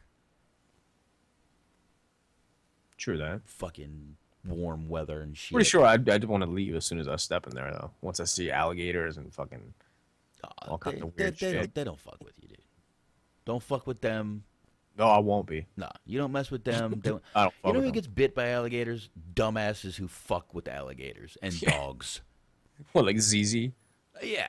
Yeah. Oh, I can handle the alligator. No, you can't, motherfucker. This motherfucker's got fucking 1,000 PSI in his mouth. He ain't gonna fucking... If he bites you, you're dead. Yeah. Dead. But, actually, speaking of ZZ, I guess he's at Luke Hawk's wrestling school now. Oh. Wildcat in Luke. Orleans. Luke. Well, you know what? Don't waste your time, sir. I'll say this: if anybody can do something with him, it might be him. That dude's too sloppy. Let's hope. Dude, he's sloppy as shit. Yeah, but that's kind of his area, you know. Yeah. Louisiana kind of. So maybe he'll be all right. You never know. Too much gumbo. Too much. Tone it down, man. Too much Burger King. They showed him walking into Burger King. One picture. Yeah, that dude is a fucking slop fest, man. I don't see him doing much. They never should have fucking. I don't even know why in the fuck they hired that guy. Smart is saying he wants to come to Florida. He probably won't go to WrestleMania, but I'll watch some indie shows. And, I like what Bod wants to do. Just hunt strippers and hit up the beach. I'm down, dude. Down, yeah. Let's make it happen, dude. I mean, Best of the Best, CZW's Best of the Best is actually going to be in Florida this year for WrestleMania weekend. So there's gonna be a. If you haven't gone to an indie show, that's a great fucking show to start with. There's gonna be a lot of fucking indie shows down there that weekend. And I'm actually curious to see who's going to be in Best of the Best this year, because Boxman. Do you know what Best of the Best is? It's like they take like talent from different companies, and it's like a tournament. Because I was gonna say, yeah, it's a good movie with Eric Roberts. I like that.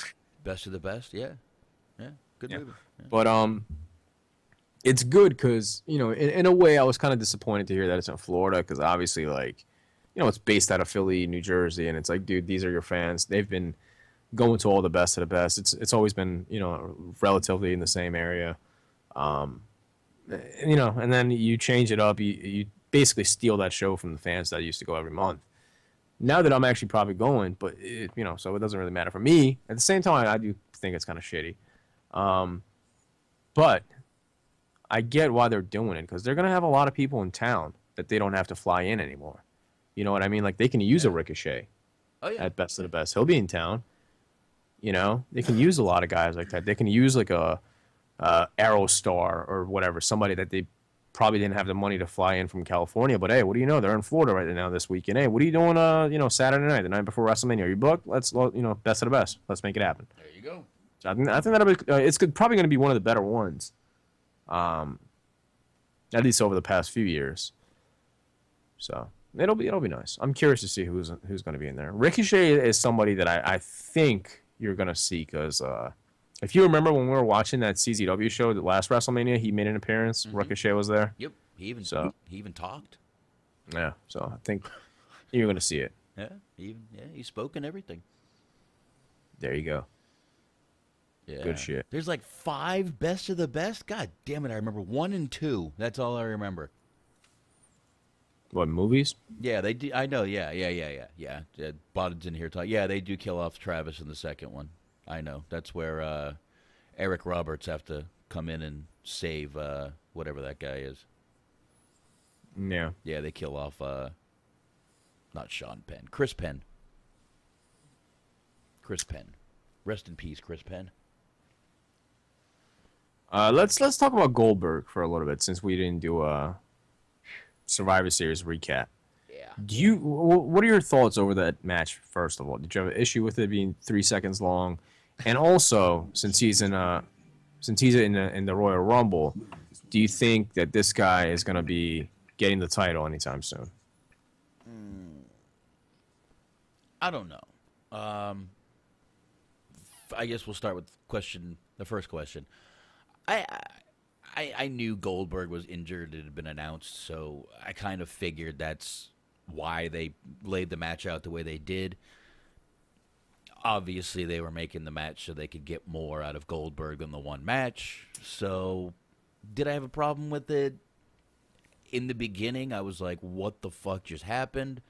After a while, I was like, whatever. I guess they did what they had to do. Do I see another title run with Goldberg? Yeah.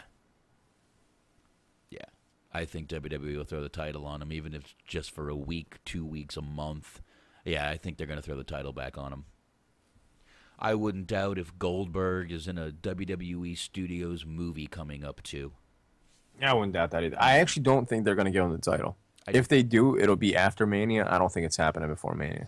Oh, yeah. Well, I think if they did it before Mania, he wouldn't have it at Mania. Because what I mean is, I see Brock Lesnar and Goldberg having that rematch at WrestleMania. you know, and if he wins the Royal Rumble, unless Brock is the champion by then, which I don't see. I don't know. I just don't think they're going to be doing that. I don't know. Paul Heyman, though, what a fucking little interview segment he had with Michael Cole. God, does he show up Michael Cole every time he's in an interview with him? Who? Paul Heyman, man. Oh, yeah. Genius. He's literally, he was literally tearing up. This is how good the man is. He's crying because Brock Lesnar lost so quickly. He literally had tears in his eyes. He definitely is great. Fucking beautiful. The man is a fucking genius when it comes to wrestling. Absolutely. It's sad we can't get more of him, but he got kind of burnt out, man. Everyone burnt him out. They just, in the old days, they kind of used his brain up and then threw him away when they were done with him. I think he's got burnt out. Now he just wants to do what he's doing and show up, go back, travel with Brock, and leave. I don't blame him. He doesn't want all the headaches of writing and doing all that shit. Jay Lethal in an interview saying that during his time, he thinks that there's going to be the possibility of a working relationship between the WWE and Ring of Honor. I read that little interview with him. I see them being on the network. Was that a Sam Roberts interview? Yeah. I'm not sure. I think it might have been. I unsubscribed to that months and months ago. Yeah, I actually did too. But yeah, Heyman, he was all unshaved and ratty looking and just crying. He looked horrible. It was so perfect. That whole interview was perfect. Yeah, Anthony brought that up in the chat that he was all unshaved and shit. Yeah, I didn't see it. Yeah, it was really good. But yeah, I unfortunately I do see Goldberg holding that title one more time. They want to get his name on the WWE title. Forget the one that came from WCW. Nah, it's not a title anymore. So they want his name on that, I'm sure. I am sure. What do you don't think he's going to get it though? You don't see it? I don't think at WrestleMania or before Mania. I don't really see that happening. I think maybe before, and they'll get it off him. Maybe. If not, get him off him how? Who knows? Because that would even be stupider if they just have him job out to somebody, the guy that just beat Lesnar. I mean, you could have him. It's like Roman. No. Oh, God. The battle of the spears. Do they not realize what they're doing with Roman Reigns? Do they not realize how bad they are fucking up with this guy? The second he comes out, he's getting booed. He's got this little smirk on his face. Like, I don't even hear the boos. And literally, they're having this guy almost be dead and kick out of every move. You could put him to stairs, do this. You could shoot the guy in the head and he's gonna fucking get up. He is becoming the new John Cena. Yeah. No matter what you do to the guy, he kicks out at 2. When are they gonna learn? We said that day one. He's the next John Cena. I know we have, but now it's becoming even more. I mean, they backed off for a while, and I think everyone was like, maybe they're actually listening to us. No, they're not. They punished him for their own selfish reasons, and back to the fucking norm. Back to pushing him. No one gives a fuck. No one fucking wanted him as U.S. champion. He comes down and gets booed. Whatever. They seem to not. Yeah, there you go, Smart. You can't put down the big dog. I'm so sick of hearing the big dog when he comes out there. Ugh, it's disgusting what they're having him do. Speaking of Samoans, I'm not a big fan of what they're doing with the Usos, just wearing jeans. I got no problem with it. Yeah, I have no problems with guys wearing jeans to the ring. You want to make it a little realistic? That's what most people are going to fucking wear when they get into a fight. Yeah. I mean, I'm not going to be like, all right, before we fight, we go put on my gear. Can't fight yet. I can understand if it's like a promo and it turns into a fight and then in their jeans. Well, that's but obvious, yeah, but I don't know. It's a scheduled fight. Then. I got no problem with it. I mean, it works for the company like CZW because it fits, like the ultra violence thing. But I don't know. The Usos going from like lime green and pink to, FUBU jeans and shit from '99. I think as long as everyone isn't doing it, I'm cool with it. If everyone was coming out in jeans, I'd be like, oh, fuck. But they're going to start coming out with the platinum jeans. Oh, God. I mean, Jericho's out there in fucking skinny jeans, but that's his character, so. If they come out with the Fat Albert FUBU jeans. What? How fucking terrible would that be? Yeah, FUBU used to put out Fat Albert jeans. Hey. Oh, shit, that was Bill Cosby. That was bad. All right. Ugh. Hard to believe that, but it was him. That was the voice. What do you say we open up the lines? We're right about hour and a half in. Take like 30 minutes of calls. Yeah, go for it. Yeah. You want to call in 469-206-4466. Once again, 469-206-4466. Or you could Skype in THT Podcast. Skype in THT Podcast. Talk whatever wrestling you want. If we missed any topics you want to discuss, any questions, call in, join the conversation. With that said, Boxman, there is something that I want to talk about real quick. Ooh, okay. Somebody brought this to my attention that my art had been stolen. Yes. And was being sold on eBay. Mm-hmm. So I searched it on the internet, and what do you know? There's about a dozen websites selling T-shirts for $29.99 with my artwork without my permission. Some of them have taken it down. Some chose to ignore me. Mm-hmm. I'm going to try to find a way to contact them and do something about it. But if you guys see my shit around, man, let me know. Fuck these guys. I don't sell it myself out of respect for the wrestlers that I'm not going to be able to pay. Like, you got to understand, the T-shirts they're selling are of Atsushi Onita in Japan. The reason I'm not selling it is because I can't pay Atsushi Onita in Japan. Mm-hmm. I don't even know how to reach the guy. Right. So if I'm not profiting off of it, I don't want this asshole profiting off my shit. No, I hope you do something about that, dude. Just that. Dude, it's even on Amazon. Amazon is selling my shit. Oh, I would contact Amazon. I would contact the shit out of them. A company that Amazon big, is selling FMW retro T-shirt. That's my design. I'm surprised they didn't ask for proof of where the art came from. A company like that? Yeah, dude, I don't know what the fuck is going on. I don't know, man. I hope you get something done on that because that's bullshit. People shouldn't be. I mean, you just said it. You have enough respect and know that you can't, pay anybody. So that's why you're not doing it. Right. Obviously, you're one of the few people who still have, morals in this world. Except for our listeners. All of you listening all have wonderful morals. Speaking of good morals, we got Doug on the line. Doug, what's going on? I don't know about good morals, but thank you. You're welcome. Hey guys, how you doing? Not much, man. Not much. Did we miss any wrestling talk that you want to get into, sir? Did you guys talk about the cruiserweight title match from 205 Live last night? No, we did not watch it, but you're more than welcome to get into it. Because, by the way, big shout out to Rich Swann, man. I love seeing that guy make it. Another CZW guy that fucking just wouldn't believe this guy's gonna be making it like this, man. I'm very happy for them, honestly, genuinely happy for those guys to make it.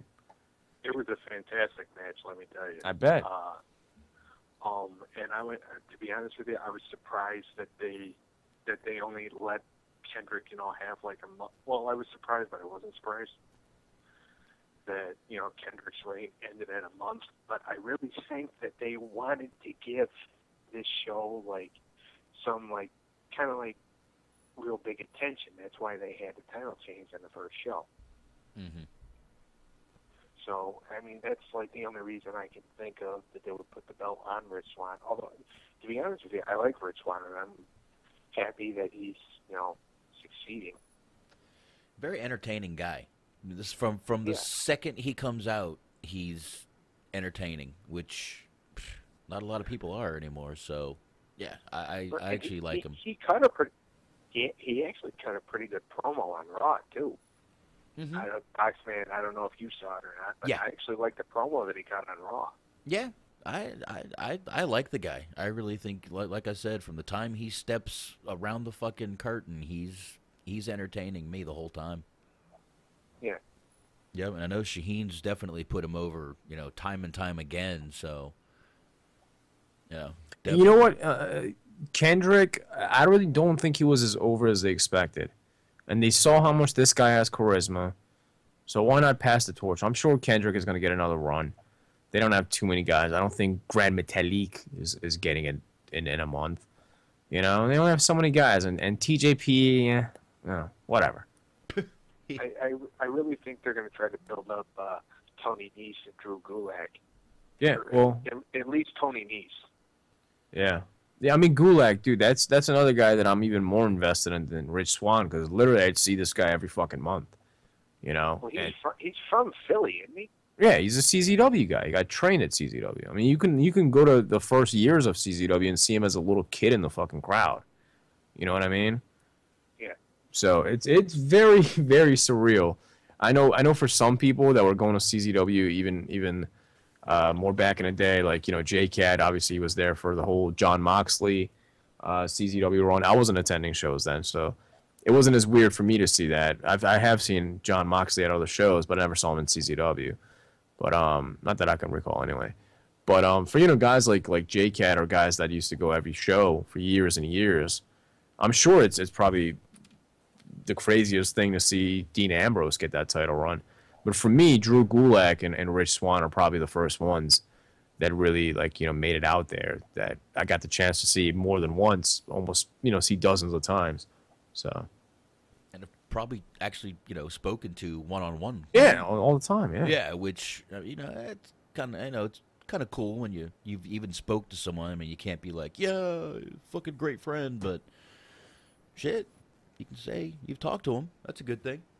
I think when and I'm not saying if, I'm saying when Janela gets it, that'll probably be the craziest for me, because I know this dude, Yeah. It'd be like the craziest shit ever. See this guy go up there and make it, and it's like, wow. Yeah, he'll get there. Yeah, he'll get there, man. Mm-hmm. He'll get there. Give him some time. Guy has charisma. He's great in the ring. Fucking good talker. He's good. Good. What was also cool about the 205 Live special last night is they had Austin Aries on color commentary for the whole show. Really? Nice. I heard he's got a titanium plate in his face now. So. Well, that's kind of why I think he's just sticking to doing commentary. Right. Yeah, what's his name? Nakamura fucking broke his orbital bone. Right. Yeah. Yeah, he knocked the shit out of him. To say the least. So, it was definitely kind of cool to hear Mauro Ranallo, Corey Graves, even though I'm not the biggest Corey Graves fan, and Austin Aries kind of do commentary for the show. It was definitely, in my opinion, I think Mauro can make anybody sound good. He does. And I like Graves. I actually think Graves is better than I think most people expected. He's great at I'll tell you what I think he's great at.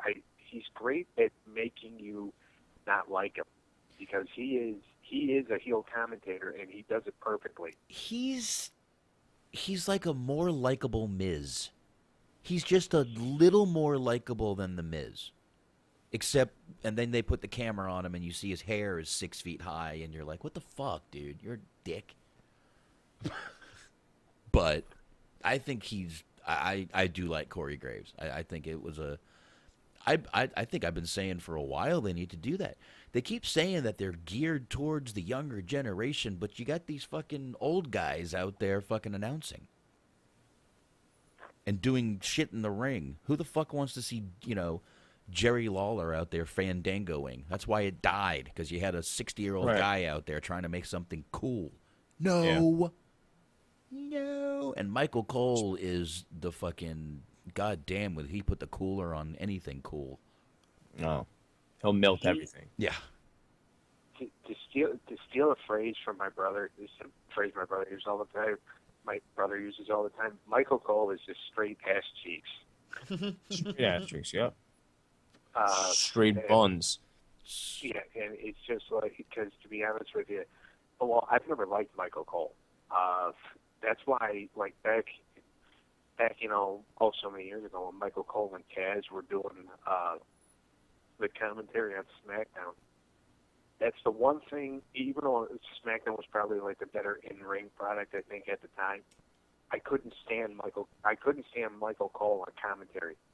And I wasn't really that big of a Taz guy either. I never minded Taz either. Uh, But Michael Cole, Cole was always on my nerves. He's got that douchebag voice that you know he's just the biggest dick in real life. Yeah. There's audio of him like cussing out people that have like called in on interviews with him and shit, and yeah, he did cuss one dude out. From people just giving him shit on interviews, like, do you know how bad you suck? He's like, well, fuck you. I'm making more money than you. Which is true. Yeah. Anthony says Graves is sort of like an updated Heenan. I don't know if I'd put him in that realm just yet. That might be going a little too far. Because I don't find Corey Graves funny. I really don't. Heenan I found funny. Heenan, you could laugh at his stuff. Yeah, yeah, definitely. I don't know. Graves, I definitely wouldn't call him a Heenan. And yes, Smark is right. They love that fucking guy, Corey Graves. They do. And I think they like him more that he's not wrestling. They can just shove him on everything. Like Renee Young. Just put her on everything. She's hot. Man, I would love to shove everything into her. Oh, my God. She is insane. You'd have to fight Ambrose for it. That's fine. That dude is chalk, man. Go for the knees. I'll tell you, if you watch, do you guys watch Talking Smack at all? Nah. I haven't. I've watched a couple times, but I haven't lately. Okay. Well, last night I didn't watch the whole interview. I turned it off because I was watching something else. But on Talking Smack last night, Miz actually filled in for Daniel Bryan, and as the host or whatever, and Renee was with him, and they had AJ Styles on, and AJ kind of like, AJ's got the match with Ambrose coming up at TLC. Yeah. And he goes over to Renee, and he says to Renee, Renee, I got a TLC match coming up with a guy you know very well, Renee, Dean Ambrose. And it's not really pointing to the fact that her and Ambrose are together, but it kind of is. I mean, everybody knows about it by now because it's on Total Divas now. Yeah, it's all over Total Divas. Yeah, exactly. So there's no dude. I was surprised they even brought up on SmackDown the Nikki. As much as they've said that Nikki and John are together, they don't mention it a lot on the actual SmackDown or Raw. Yeah, I was a little shocked. They just blurted it out. Carmella just blurted it out the other night on SmackDown. God, she's horrible.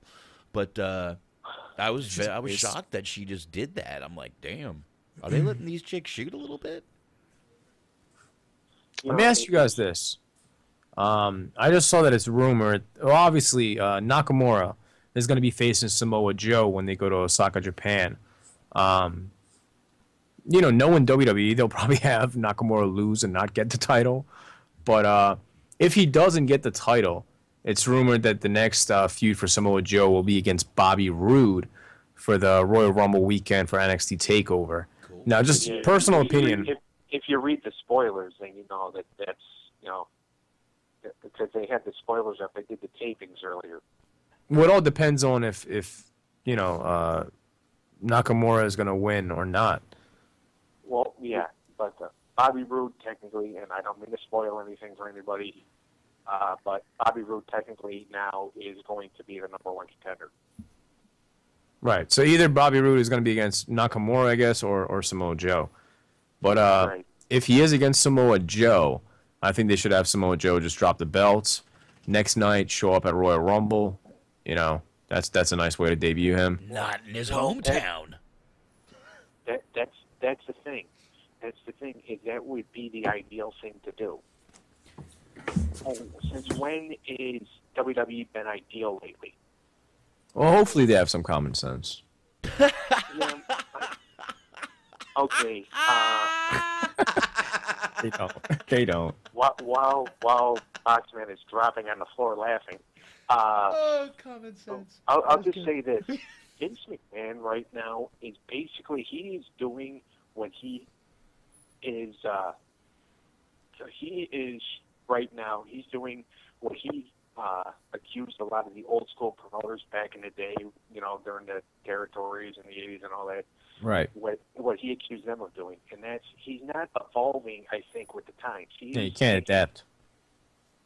He's not adapting right now. Well, Like he's part of he's not a. stuck on his old philosophies, I think. But and this goes back to what we've said before. It's the old adage: if it ain't broke, don't fix it. Right. If they can just surpass each year in profit a little bit, they don't care how much it is, just enough to show the board profit.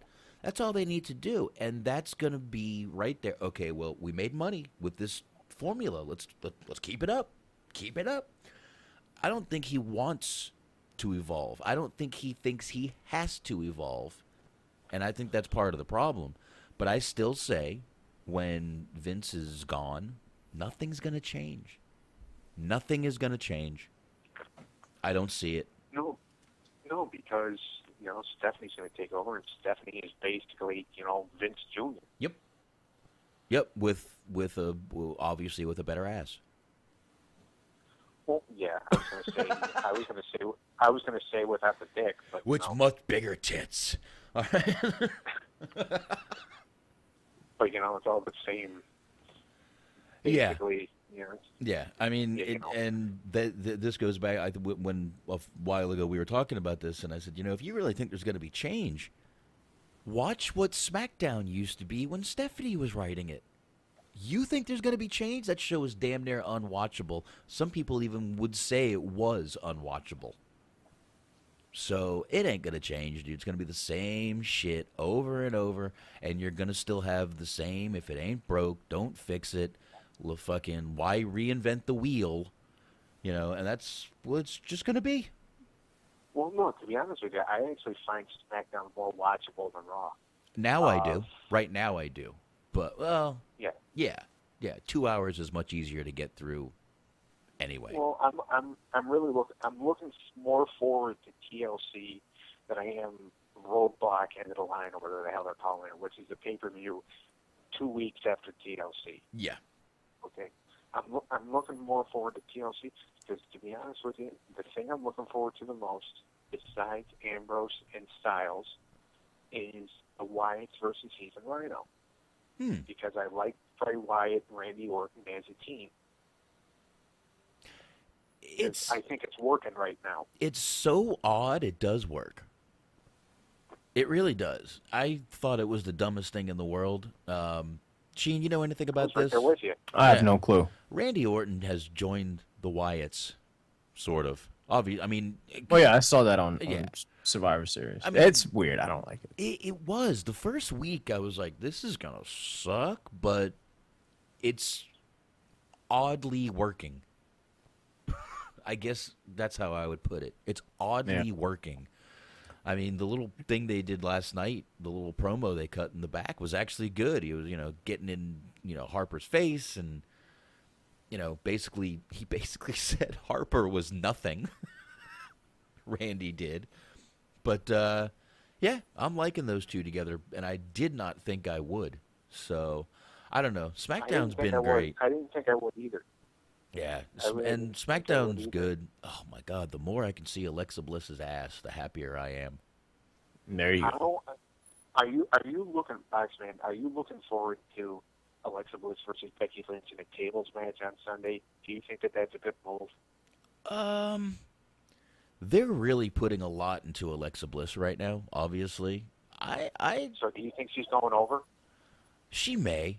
I think they're looking to move that title. But I'm actually looking forward to this match. The women, I mean, I'm not even going to mention the Nikki Bella Carmella match, but the newer girls are definitely, you know, Alexa, Becky, and even on the other show you go Charlotte, Sasha. They're kicking ass, dude.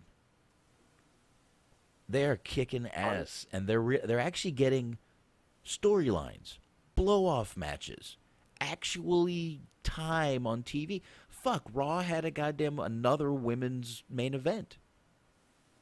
You know? So the women are doing something right, but, you know, then you get Nikki Bella out there, and it's like, ugh, just show your tits and walk away. That's all we want to see. To be honest with you, the fact that, you know, Nikki Bella and Carmella, you know, they have a storyline going. They've had this story going for a couple of months. You know, they are putting some effort into it, and Carmella's not looking, you know, first of all, I think the wrong person is a heel, the wrong person is a babyface, because I think Nikki Bella is a word I'm not going to say because I've said it too many times on this podcast. Oh, say it. She's a trouble. Cunt. Thank you. Okay, you're welcome. Send all your letters to him, ladies. Please. All right. But, I mean, so, like, I think the wrong person is the babyface in this feud. Because I don't see too many people being sympathetic with Nikki Bella. Well, it's because she really shows who she is on Total Divas, but Carmella, I mean, she's so bad. One week she's out there with a fake New York accent. The next week she comes out with none. The next week, every 3 words has a fake New York accent. Bitch, make up your mind. Right. Dude, have we really been talking about Carmella and Nikki Bella for like 15 minutes? No, we've been about 4. Is this a record? No, I don't think we've been that long. I did speak of Alexa Bliss's juicy bubble butt for a while.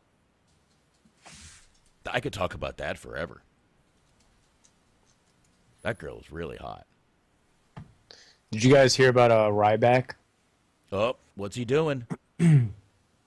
Well, I guess on the latest edition of Ryback's Conversation with the Big Guy podcast, Ryback theorizes that WWE hasn't canceled his free WWE Network subscription in hopes that he'll return one day back to the company. And I quote, he says, "No, I won't. I won't be going back to the company. I want them to cancel the subscription, and they won't." And the former WWE superstar also talked about his former boss, WWE Chairman Vince McMahon. Ryback shared that Vince McMahon would prank the wrestlers by sneaking up behind them and putting them in submission moves. Ryback brought up Titus O'Neil, was suspended for similar roughhousing, but said Titus took it too far. And then he said Vince was like that. He'd try to come up behind people, and he would try to fucking get them. Like, legitimately, Ryback said. There were many times he'd come up behind me and bump me, and I'd turn around like fucking pissed. I know Titus O'Neil took it too far and would come and tackle him sometimes. And that's all I got. But I mean, this is nothing new. He's been doing this with Kurt Angle and pretty much everybody. Yeah, Ryback's fucking delusional. Yeah, I think they want me back. Go fuck yourself, asshole. Yeah, they just forgot it. They forgot his real name. Yeah, they're like, wait a minute. They didn't cancel the subscription yet. Ryan Reeves. That sounds familiar. Who is that? Yeah, who's that guy? Is that Skip Sheffield? Who the fuck is that guy? But Doug, you got anything else? One more thing I want to talk about is the New Day. And this, do you guys think that they are going to go through and break the record? I mean, it'd be stupid for them not to now. Yeah, they definitely have to. Yeah, they have to. I mean, I'll say this, and Box, I know you're not a big Demolition fan, Nope. and I really don't feel like getting into that argument with you. You know, right now it's late. Personally, I don't want to see the record broken because I was a Demolition fan. I understand why they're doing it, because Demolition's suing the company. I mean, they basically had Nikki Bella break AJ Lee's record, for being the longest reigning Divas champion or whatever. And the only reason why they wanted to erase AJ Lee from history is because she's married to a jackass. Mm-hmm. But they actually have a legitimate reason, I think, to kind of erase Demolition's name from the record books, is because these guys are suing the company. Yeah. So as much as I don't want to see the record broken, I understand why they're doing it. I wish they would have picked better guys in New Day because they are becoming stale to me. Yeah. They are. And I'm getting tired of seeing them. Well, actually, the one I'm getting tired of seeing the most is actually, even though he's the most athletic, I think he's the most annoying, and it's Kofi. See, I think, well, yeah, I and they're not to blame for being on television too much. It's not their fault. No, they're scheduled to, I mean, they go when they're told to go. But again, this is WWE. Once they see a good thing, they hit it head on, and they don't slow down and say, let's give them a little bit. They're like, let's give them everything. Just shove it in their face. And then, a year later, you're like, fucking shoot me. They drive the car until it can no longer be driven. Oh, yeah. Yeah, they take the wheels right off. But the problem is the wheels come off too fast. Yeah. Yeah. Yeah, it's that's when they just try Flintstoning their ass. Right. Basically, they'll buy a 2015 model, and by 2016, it looks like a fucking 1985. They just beat the shit out of everything. They drive everything into the ground, and then that's it. You don't want to see it anymore. Luckily, the New Day is 3 guys, and you don't always get the same 2, in the ring. So at least their in-ring work isn't big. But I don't know. After seeing the picture of Demolition in the ring recently, they don't need to have a record. The only record they need is still being in the fucking ring. Jesus. What the fuck was that dude wearing? Yeah, I saw that. That's definitely something that would make you want to, poke your eyes out with a fork. Yeah, that'll make you want to rethink sight. I wanted to be blind after that picture. It was horrible. Did not need to see Bill Eadie dressed like that. And he's like, what, 70? I don't know. That's a good question. That's a great question. How old are the Demolition Boys? Bill Eadie. Let's see here. Bill Eadie. Got it right here. Let me type in age to make it easier on myself. 68. Okay, so that's, close enough to 70 to where it's like you don't even need to be in the fucking ring anymore or else you might have a heart attack. No, and I'll admit, even now when I hear Rock and Roll Express is still getting in the ring, I do like it, so I'm a little, maybe I might have some bias to me. But, Demolition, stay out of the ring. Too many TV dinners, guys. Too many. Take it easy, guys. But, So, I don't know. All right. You got, but yeah, I definitely think they will break the record. And, and you're right. That's probably the main reason. The old petty, they're suing us. And you're right. AJ Lee, they broke that record just because she was married to CM Punk. For no other reason. She wasn't suing the company. No. They gave her all this praise when she left and retired and blah, blah, good luck. And by the way, fuck your record. Good luck to that, bitch. All right. So, but anyway. You got anything else, Doug? No, I'm good. I will talk to you guys later. All right, man. Thanks for calling, bro. All right, thank you. I'll talk to you soon. Bye. All right, talk to you later, Doug. All right, bye. Yeah. Anthony. What's going on, Box? What's going on? I don't know if Shaheen's back yet or not. Let me see. Nope, he's not. All right, what's going on, man? Not much, not much. You know, enjoying the show like everybody else. Awesome. What do you got to fucking, what do you want to talk about? Real quick, I don't want to be a Debbie Downer. Jesus Christ, I'm getting old. The little story you posted up on the page earlier about that Benoit trailer. Yeah. Now, I mean, clearly it was fake. I mean, yeah, you can look at it and tell it was butchered. But I have a little theory. I honestly think that flick is going to be made. Mm-hmm. I forgot the director's name, but she's pretty much a heavy hitter. Number one, she's like an Academy Award winner. Right. And I had this weird theory. As much as I don't want to see this made, I think they've been dragging this shit out so they can release it around the time that, because we're coming up on 10 years in a few months, right? Scary, but yeah. Do you think they're trying to, like, so they can kind of tie it in? It's been 10 years since, you know, a tragedy took place that rocked the wrestling business. And I just had I had this sick feeling that that's why they've been kind of dragging this thing out. I wouldn't doubt it. I'm sure that would be something, and, you know, that would make it even worse.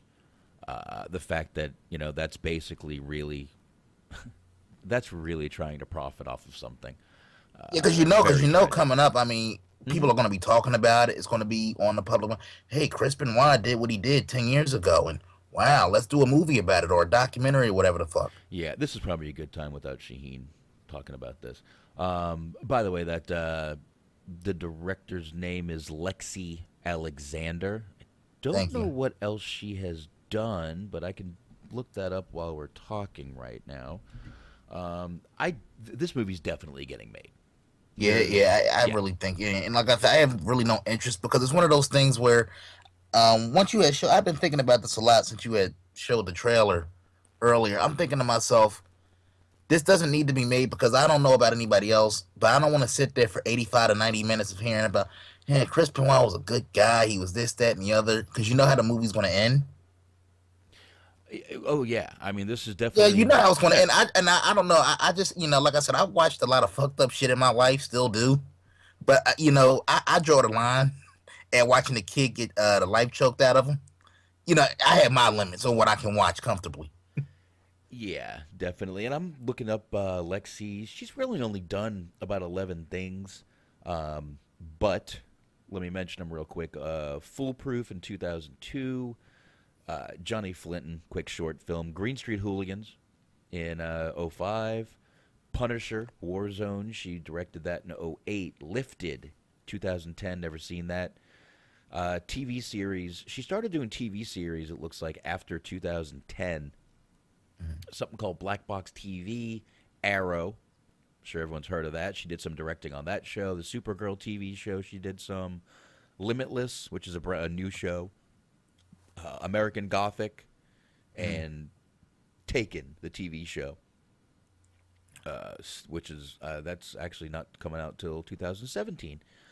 So, I mean, she's done some stuff. She's done some writing. Let's see, writer, few of those movies that I mentioned already. So she's only done a little bit, but she is a former world karate and kickboxing champion. Just to throw that out there. We all know I'm a martial arts mark. So, yeah, cool. You guys might get along then. Yeah, former world karate and kickboxing champion.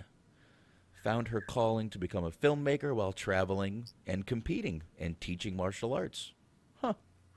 Well, the more you know. That's it. So I just, you know, like I said, I'm a martial arts mark. So, yeah, so she has done a little bit, and this will probably be her first.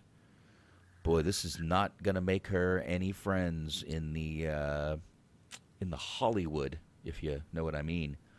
No. I actually disagree with that because the one thing that pro wrestling in Hollywood have in common is they will profit off of anything. Yeah. Let's be honest. If it wasn't for and this is, you know, my own little theory here, as far as Benoit, if he had just what he did was fucked up. Regardless, I'm not trying to defend it here, but for some reason, I think if he had just killed Nancy and not the kid.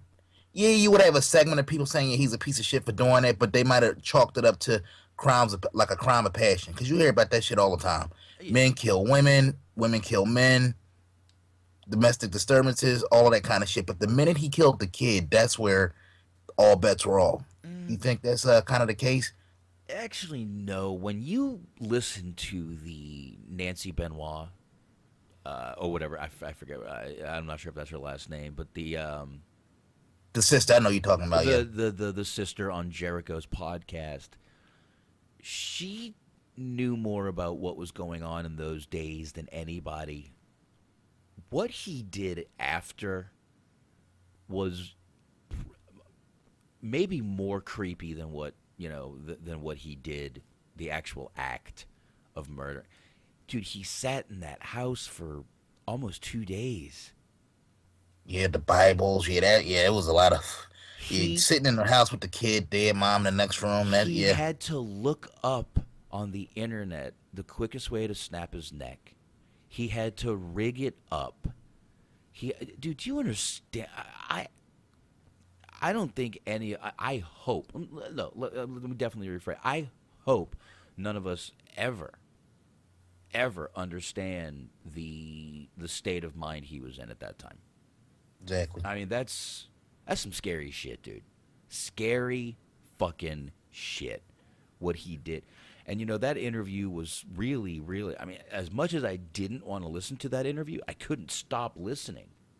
It was very, like you said, it was hard to listen to at times, but it was actually good because I, as an outsider, obviously, none of us know what the fuck happened. Yeah. So it was nice to get some clarification on things from somebody who would have direct knowledge as opposed to all these opinion pieces. Oh, he did this, or he was, basically speculation. Yeah, she really put a ton of information that I don't think anyone else knew out there. She was in the house when no one else, after the whole thing happened. So she saw things that none of us would ever want to see, things the news couldn't get in and everything. So it was definitely it was a good interview, but I don't think anything he did would have made it better. I don't really. Yeah, I don't think so either. That's just like a little theory I had, but nothing can erase what he did. Murder is murder, regardless of who it is. But we had someone come in there and be like, "Oh, everyone says, oh, fuck Chris Benoit, but he had brain damage and this and that." Yes, I do understand he had brain damage and everything, but no, fuck that. No, he gets no passes from me. Yeah, because that fucking day, we've seen the pictures. He's at the fucking doctor's, going to his appointments, living his everyday life, taking pictures with fans. So he was fine that day. So I don't want to hear that shit about he had brain. I don't doubt that he had mental issues, but he was perfectly confined that day, and just something. Maybe he had one too many drinks or something. Just flipped. He just flipped, made him flip. But you can't justify that shit. You can't. No, that's a switch that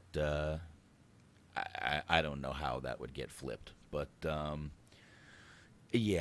don't think anything he did, but I don't think this movie, profiting or not, this movie is not going to make her any friends in Hollywood. People don't even want to talk about this.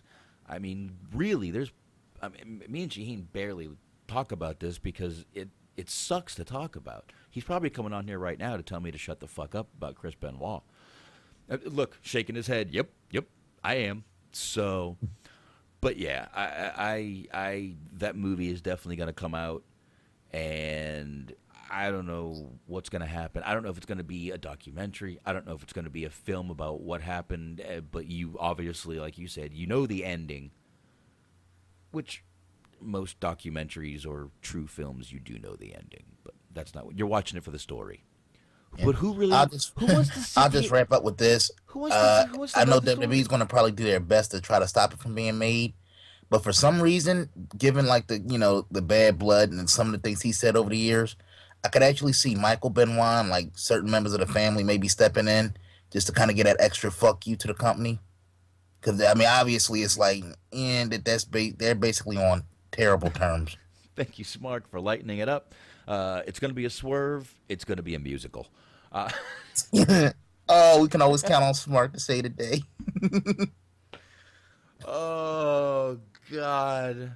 It's going to be oh, Jesus. I can't even. I hate her. I want to elaborate, but I don't. I have too much going through my head. Look, the cross face, a love story. Oh. Yeah. Yeah, Jesus. Saying I love you means never having to choke a bitch. Oh, is Wayne Brady gonna have to choke a bitch? All right. All right, yeah, we got to get off this. Shaheen's gonna fucking, he's gonna just tell me to get the fuck out of here. So, yeah, we got to get off the Benoit thing. Should we even? I know Shaheen's not even gonna watch TLC, but should we even mention it? Shit, it's a wrestling show. Want to do some predictions real quick? There's 6 matches, so what the fuck? Real quick. Heath Slater and Rhino versus the Wyatt family, which is going to be Bray and Randy Orton. Tag team match for the SmackDown Tag Championship. I'm going to go Slater and Rhino. Yeah. I think Orton's going to destroy the Wyatts from within at some point because he's kind of been like playing like the agitator between Wyatt and Harper. They might save that until Rumble. You know what? I'm going to say the Wyatt family just by what Randy said the other day in his promo, basically getting in Harper's face. For those two to have the titles will really cause some shit with him and Harper. I'll say the Wyatt family. That's fair, but for some reason, I think they're long term. They're going with Usos and Alpha as like the big tag feud for a while. So I think that obviously they don't want to do a heel versus heel dynamic. So I think Slater and Rhino are going to hold them long enough to drop them to the Usos, who are going to then drop them to American Alpha at some point. Probably as early as Mania. Yeah, I see Alpha getting them very soon, definitely. All right, so we got that. Kalisto versus Baron Corbin in a chairs match. God damn, this should be a chair match because everybody's going to want to sit the fuck down. 2 people who I could give less than a fuck about. Kalisto, I got no problem. Kalisto. I mean, I like Kalisto, but it's just like his run has been so disappointing, and Corbin I can't fucking stand. So I'm just going to go with Kalisto just because I like him a little more than Baron Corbin. Yeah, I wouldn't. Yeah, no way. I don't like Corbin at all. So there we go. Both with Kalisto. Nikki Bella, Carmella. No DQ. I don't care. Nikki, probably. Total Divas is on. Yeah, Nikki. But the feud itself has actually been built up pretty well, and at least in terms of the brawls. I actually have enjoyed the brawls they've been getting into. So I'm going to go with Nikki. Yeah, I would too. Miz versus Dolph Ziggler, ladder match for the Intercontinental Championship. I'm going to go with Miz because I call me crazy, but I get the sense that 2017 is going to be his rebirth year. I think he's going to like really kind of surprise a lot of people. Oh. And I just don't think I think Ziggler, they just see him as a, always a bridesmaid, never a bride type of deal. Well, they keep him around because like, he serves a purpose, but I don't think they see him in that role of being like moving up the card. So I think Miz is going to beat him here in that feud and go on to bigger and better things. Well, yeah. Plus the Miz is on Total Divas right now. So they got to keep him in the eye.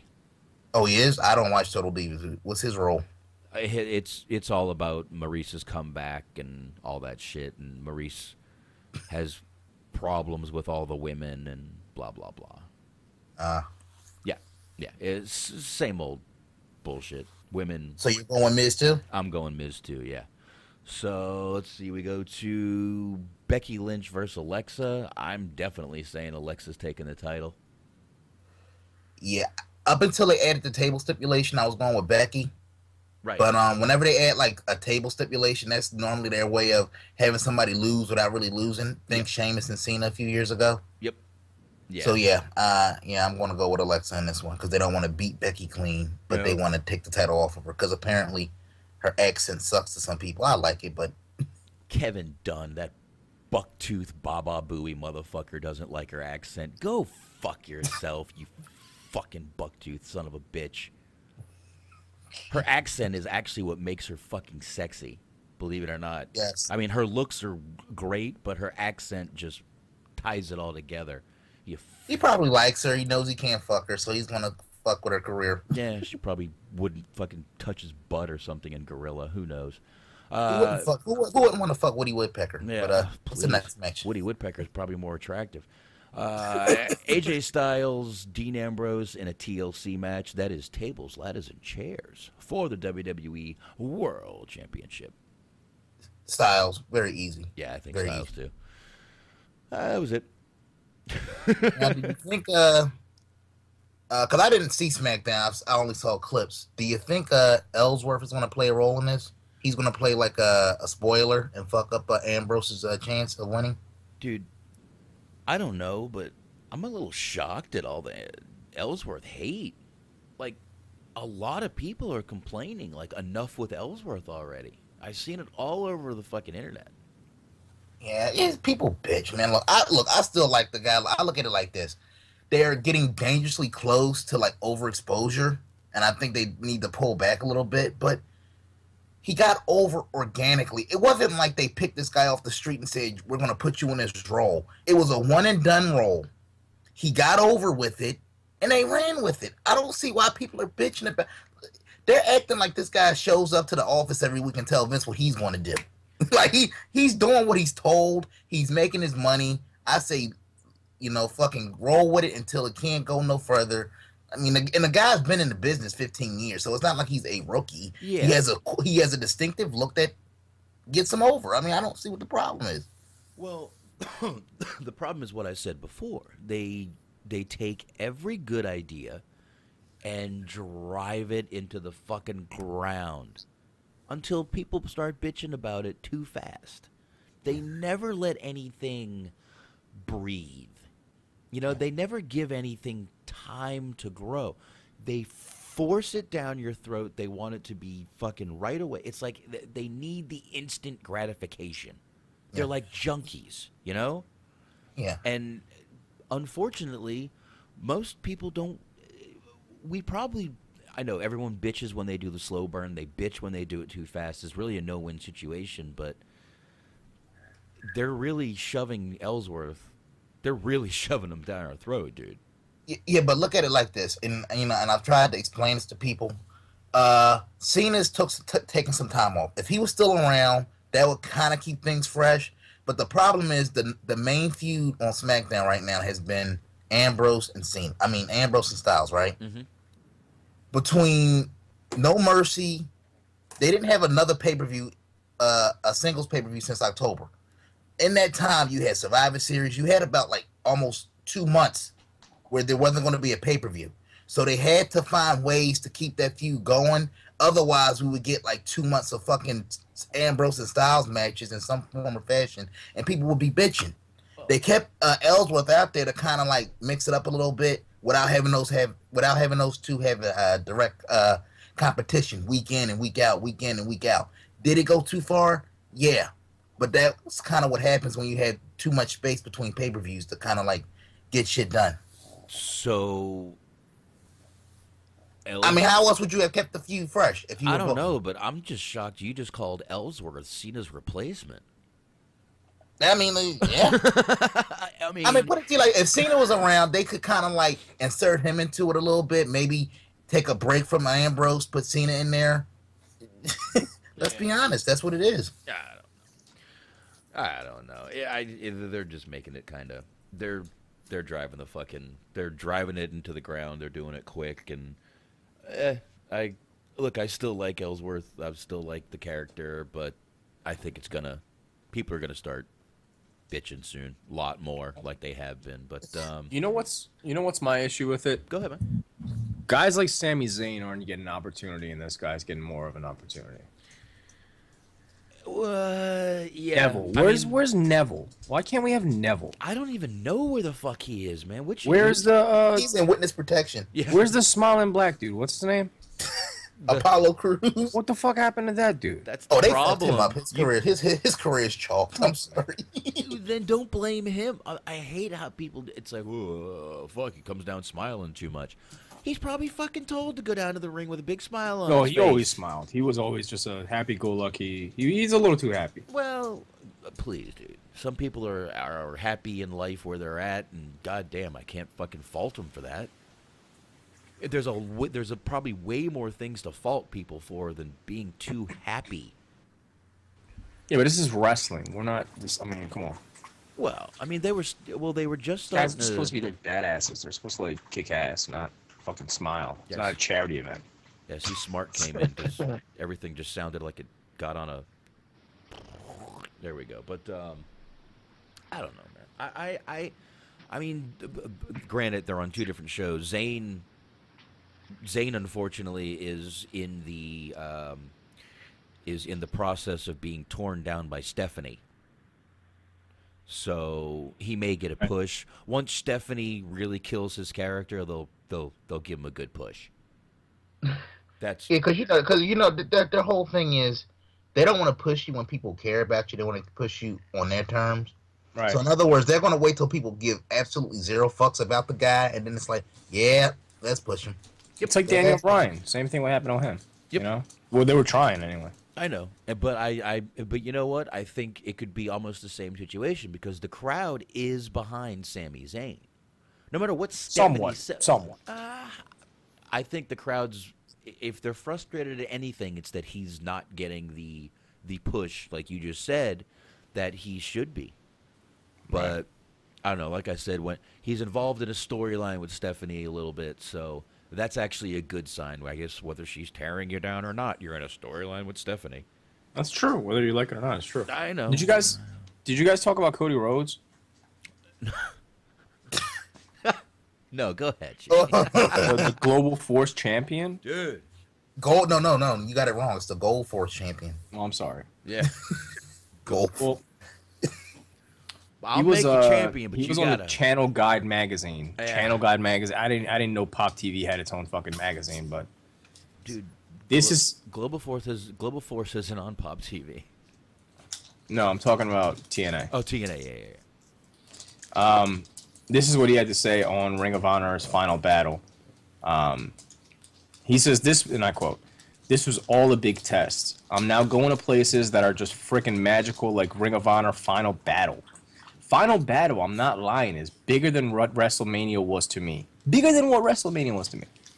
Maybe because I'm out there in my own skin. Maybe it's because I have cultivated my own brand now. Maybe it's because the best revenge in the world is success. Maybe I want to prove naysayers in the WWE wrong. I found I stopped focusing on the negative, which, especially in this modern day of social media, is hard to do. I'm driven by the positive. Almost every single show we've done on the independent run has had a record crowd. To me, the meet and greets with the fans have been very rewarding." Any thoughts on him saying that Ring of Honor's final battle is going to be bigger than WrestleMania was for him? I think he's been smoking crack. Nah, he's got to say shit like this at this point, man. Everything else he said, I thought was very good. I actually liked everything else he said. I think good, skins, but I just don't believe it.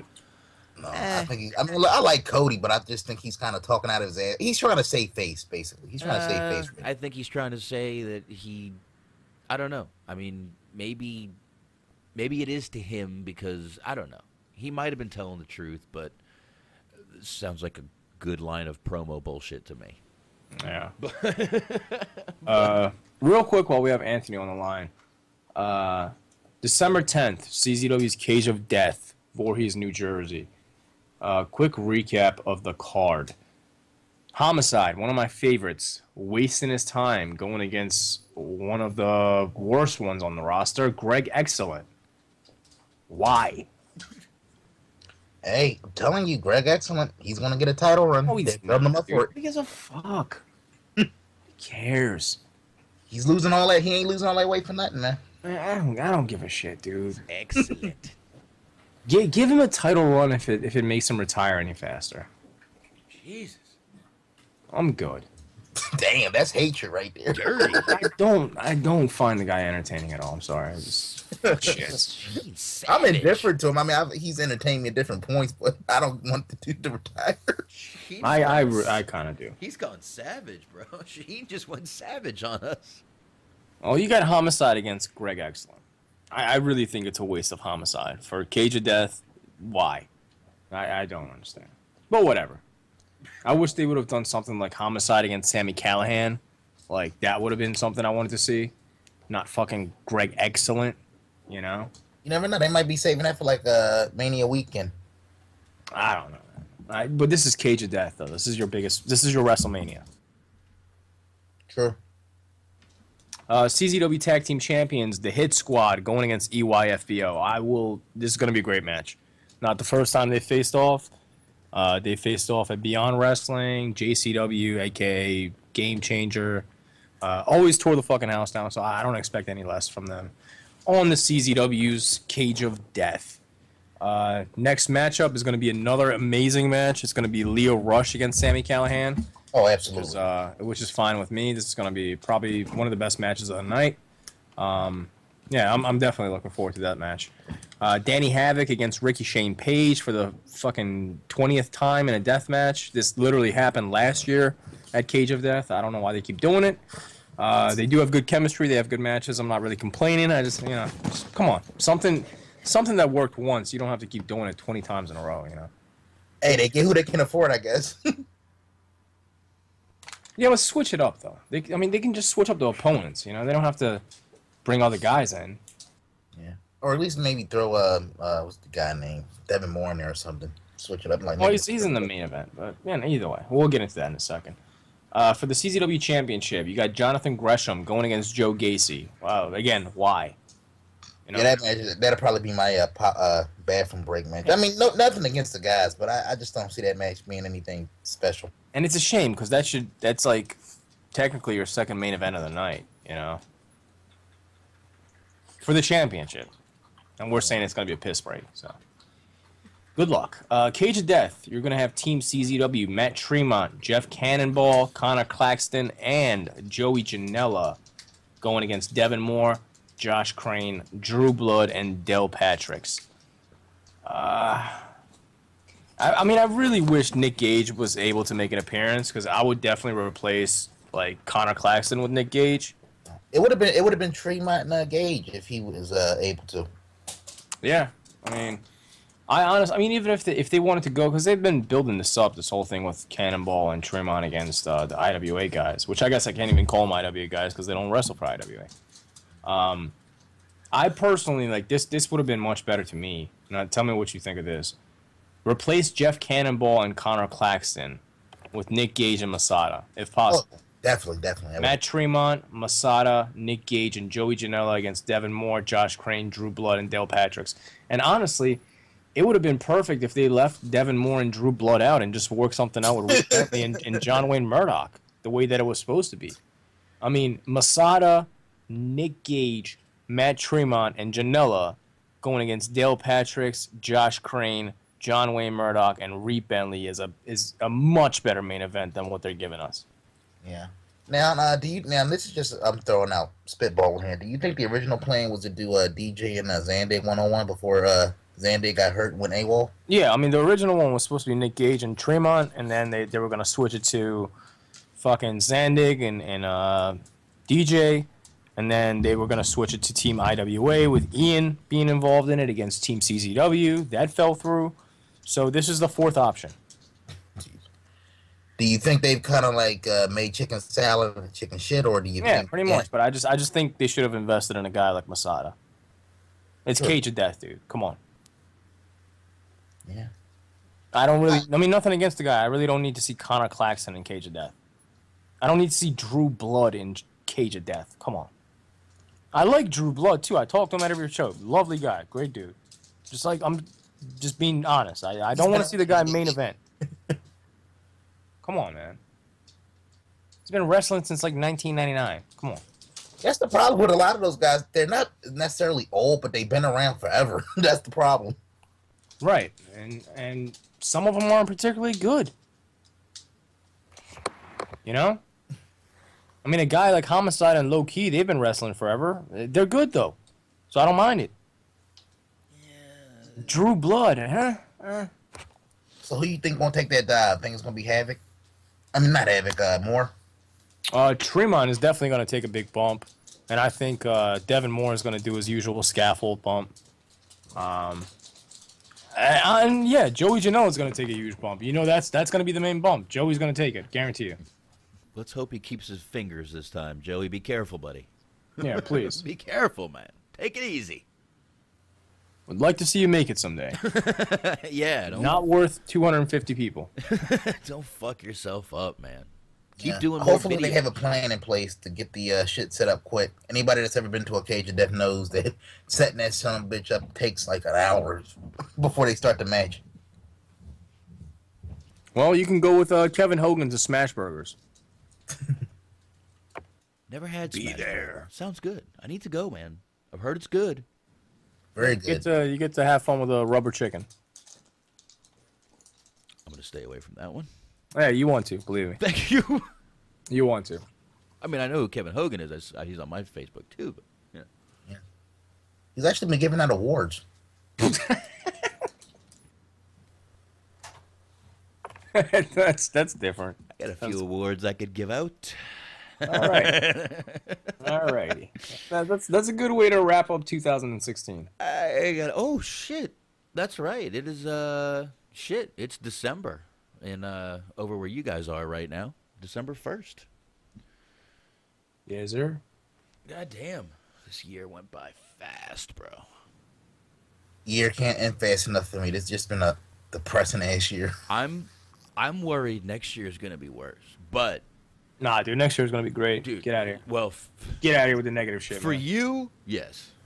Get out of here with the negative shit. I'm hoping for me, too. I might be moving soon. I don't know how this is going to work with my internet out there. We'll figure it out. I may be calling in. Shaheen may be running Mixlr. We'll figure it out. We'll figure it out. I haven't talked to you about this yet, have I, Shaheen? No, but we'll figure it out. Yeah, no worries. we always do. No worries. All right. Did we miss anything? You wanna wrap this bitch up? We're right at 2 hours. Smark, are you here to chill? Or are you here to real but I can't help it that the microphone's a piece of shit. I'm doing the best I can. You're good, bro. You're good. Real quick, I just wanted to hit the you guys talked about Lucha Underground a little bit earlier, but right.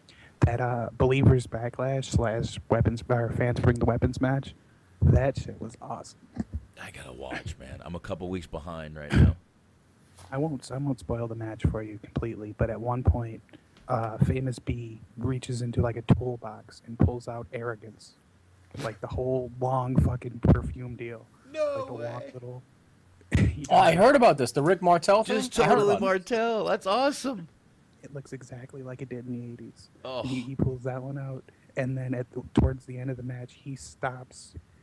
The dude he's with, Dr. Wagner, is about to hit the midget with something, and he stops him because it's a framed picture of him, and he doesn't want a framed picture of Famous B getting broken. And that's like the most amazing heel move, that you would like stop somebody from winning the match for you because you don't want a framed photo of yourself broken. Oh man, that Famous B guy, I really thought I was gonna hate him. Those vignettes for him were annoying. Oddly enough, that's actually my local area code, the 423. Oh, is it? Yeah. Yeah, he was very annoying in the vignettes, but he's actually he's much better. Like, I don't know if his ring, I mean, is not great in the ring, but his ring work makes the character go together. And I don't know, man. Lucha Underground just knows how to put their characters together, man. I don't know if they're letting the people just roll with it, but whatever they're doing, keep doing it. Don't change. Well, since you guys brought it up real quick, they haven't found funding for a new season, right? If they has that worked out, are they going to do a fourth season? Because I've been hearing like conflicting reports. They might come back, they might not be back. We heard the same thing about season 2, and it was greenlit quick. Season 3 was greenlit like the second week of season 2. Yeah, I haven't heard anything on a season 4, but they are touring. So I know season 3 gonna be long as hell. It's not over till like June, right? Oh, I don't know. Is it? I don't know. It's like 30-something episodes, I think. Oh shit. Well, fuck. I'm not sure. If it follows pattern, they usually have Ultima Lucha in like July. Yeah. So it's gonna be. I guess that's gonna be it. So damn, that's just gonna be a long fucking season, man. Fuck, they don't need a season 4. This is season 4. Shit. Starting January, you might as well just call that season 4. Pretty much. So yeah, I gotta catch up on Lucha, man. I always say I'm going to, and then I end up sleeping Thursday, and then Friday. It's Friday. Well, I don't know. I just never have Well, time. You got some good stuff coming up. I didn't actually watch Aztec Warfare because it got spoiled for me, but I saw the episode before and the episode after, and they're both pretty good. Like we were talking about earlier, the White Rabbit thing that Paul London's doing is really cool. It's more of a comedy thing than it is like creepy, scary cult. They're a bunch of like drug addicts. They're just stoned, so they don't really like feel pain. So like they kind of no sell shit every once in a while. Just stuff like that. Hey, Smart, just answer me this. Does Paul London bring back his creepy ass smile? Oh, Paul London is basically just being Paul London in this gimmick. Like he is over the top, just absolutely creepy and weird and just out of it. He is creepy and weird and out of it. Paul London is awesome. If they had to let him be this Paul London on WWE, he would have been huge. At one point, like I said, he's the leader of the White Rabbit tribe. So at one point, they're showing a vignette for him, and he's like beating somebody up while holding a carrot. It's the most ridiculous shit. I'm sorry, but anytime I hear White Rabbit, I immediately think of Jim Carrey in Cable Guy singing the song. Certain songs click like that with me when I hear words, click songs, which click movie scenes. This is why the movie podcast is good for me. I get some of them out. Yeah. Don't forget about those NYPD Blue references. Yeah. I actually love those. I actually love that gimmick for the show. I have fun with it, man. It's so easy. I just watched a show real quick before we get out of here. I know Shaheen wants to get out of here. I just watched a show called Murder in the First, and I watched like 3 episodes, and I'm like, man, I see a lot of NYPD Blue and references, but it's in California. Well, it's from the creator of NYPD Blue, created the show I was watching. I'm like, oh, that makes sense. And then I start seeing all the NYPD Blue characters come back, and I'm like, yep, definitely a Steven Bochco. Definitely. But it was 3 seasons. It was a new show. I didn't even know it was on. It was on TNT, Murder in the First. It was awesome. Wow. Ty Diggs was in it. A bunch of other people, but I don't know. Good show. Tons of NYPD Blue references. So Nice. Anyway, Shaheen? Yes, sir. Let's wrap it up. Yeah, Mark, you done? Yes, sir. That covers it. Then that means I get to push this. There we go. It's in the background. Go for it, Shaheen. Right. Next week, same place, same time, Wednesday nights, 9:30 p.m. Eastern Time, Mixlr.com/THT Podcast. Subscribe, iTunes, Stitcher Radio, etc. Wrestling Soup, Yakuza Kick Radio. Check them out. The Powies, we will be on there. Geeks of the Industry, big shout out to him. Chunky Larry, thank you to all the listeners, the viewers on YouTube, all the subscribers. Greatly appreciate it. Continue to support, share it. We don't ask for donations. We don't have a Patreon. None of that shit. Just share the word. Spread the word. It grows by the word of mouth. We appreciate it. We'll talk to you next week, Wednesday. Peace. There you go. All right. And don't forget, me and Anthony will be on this week. THT Movie Review. Check us out. Just look it up. Facebook, YouTube, iTunes, Stitcher. There you go. On that note, take it easy, y'all. Pack your ass, my good man. Time to kick back, take some beers, and smoke some weed. Don't know what to do with yourself. Take your drunken ass on. This is the bad boy Joey Janela, and you're listening to the THT podcast. And everyone knows, if you're listening, that I'm a bad, bad boy.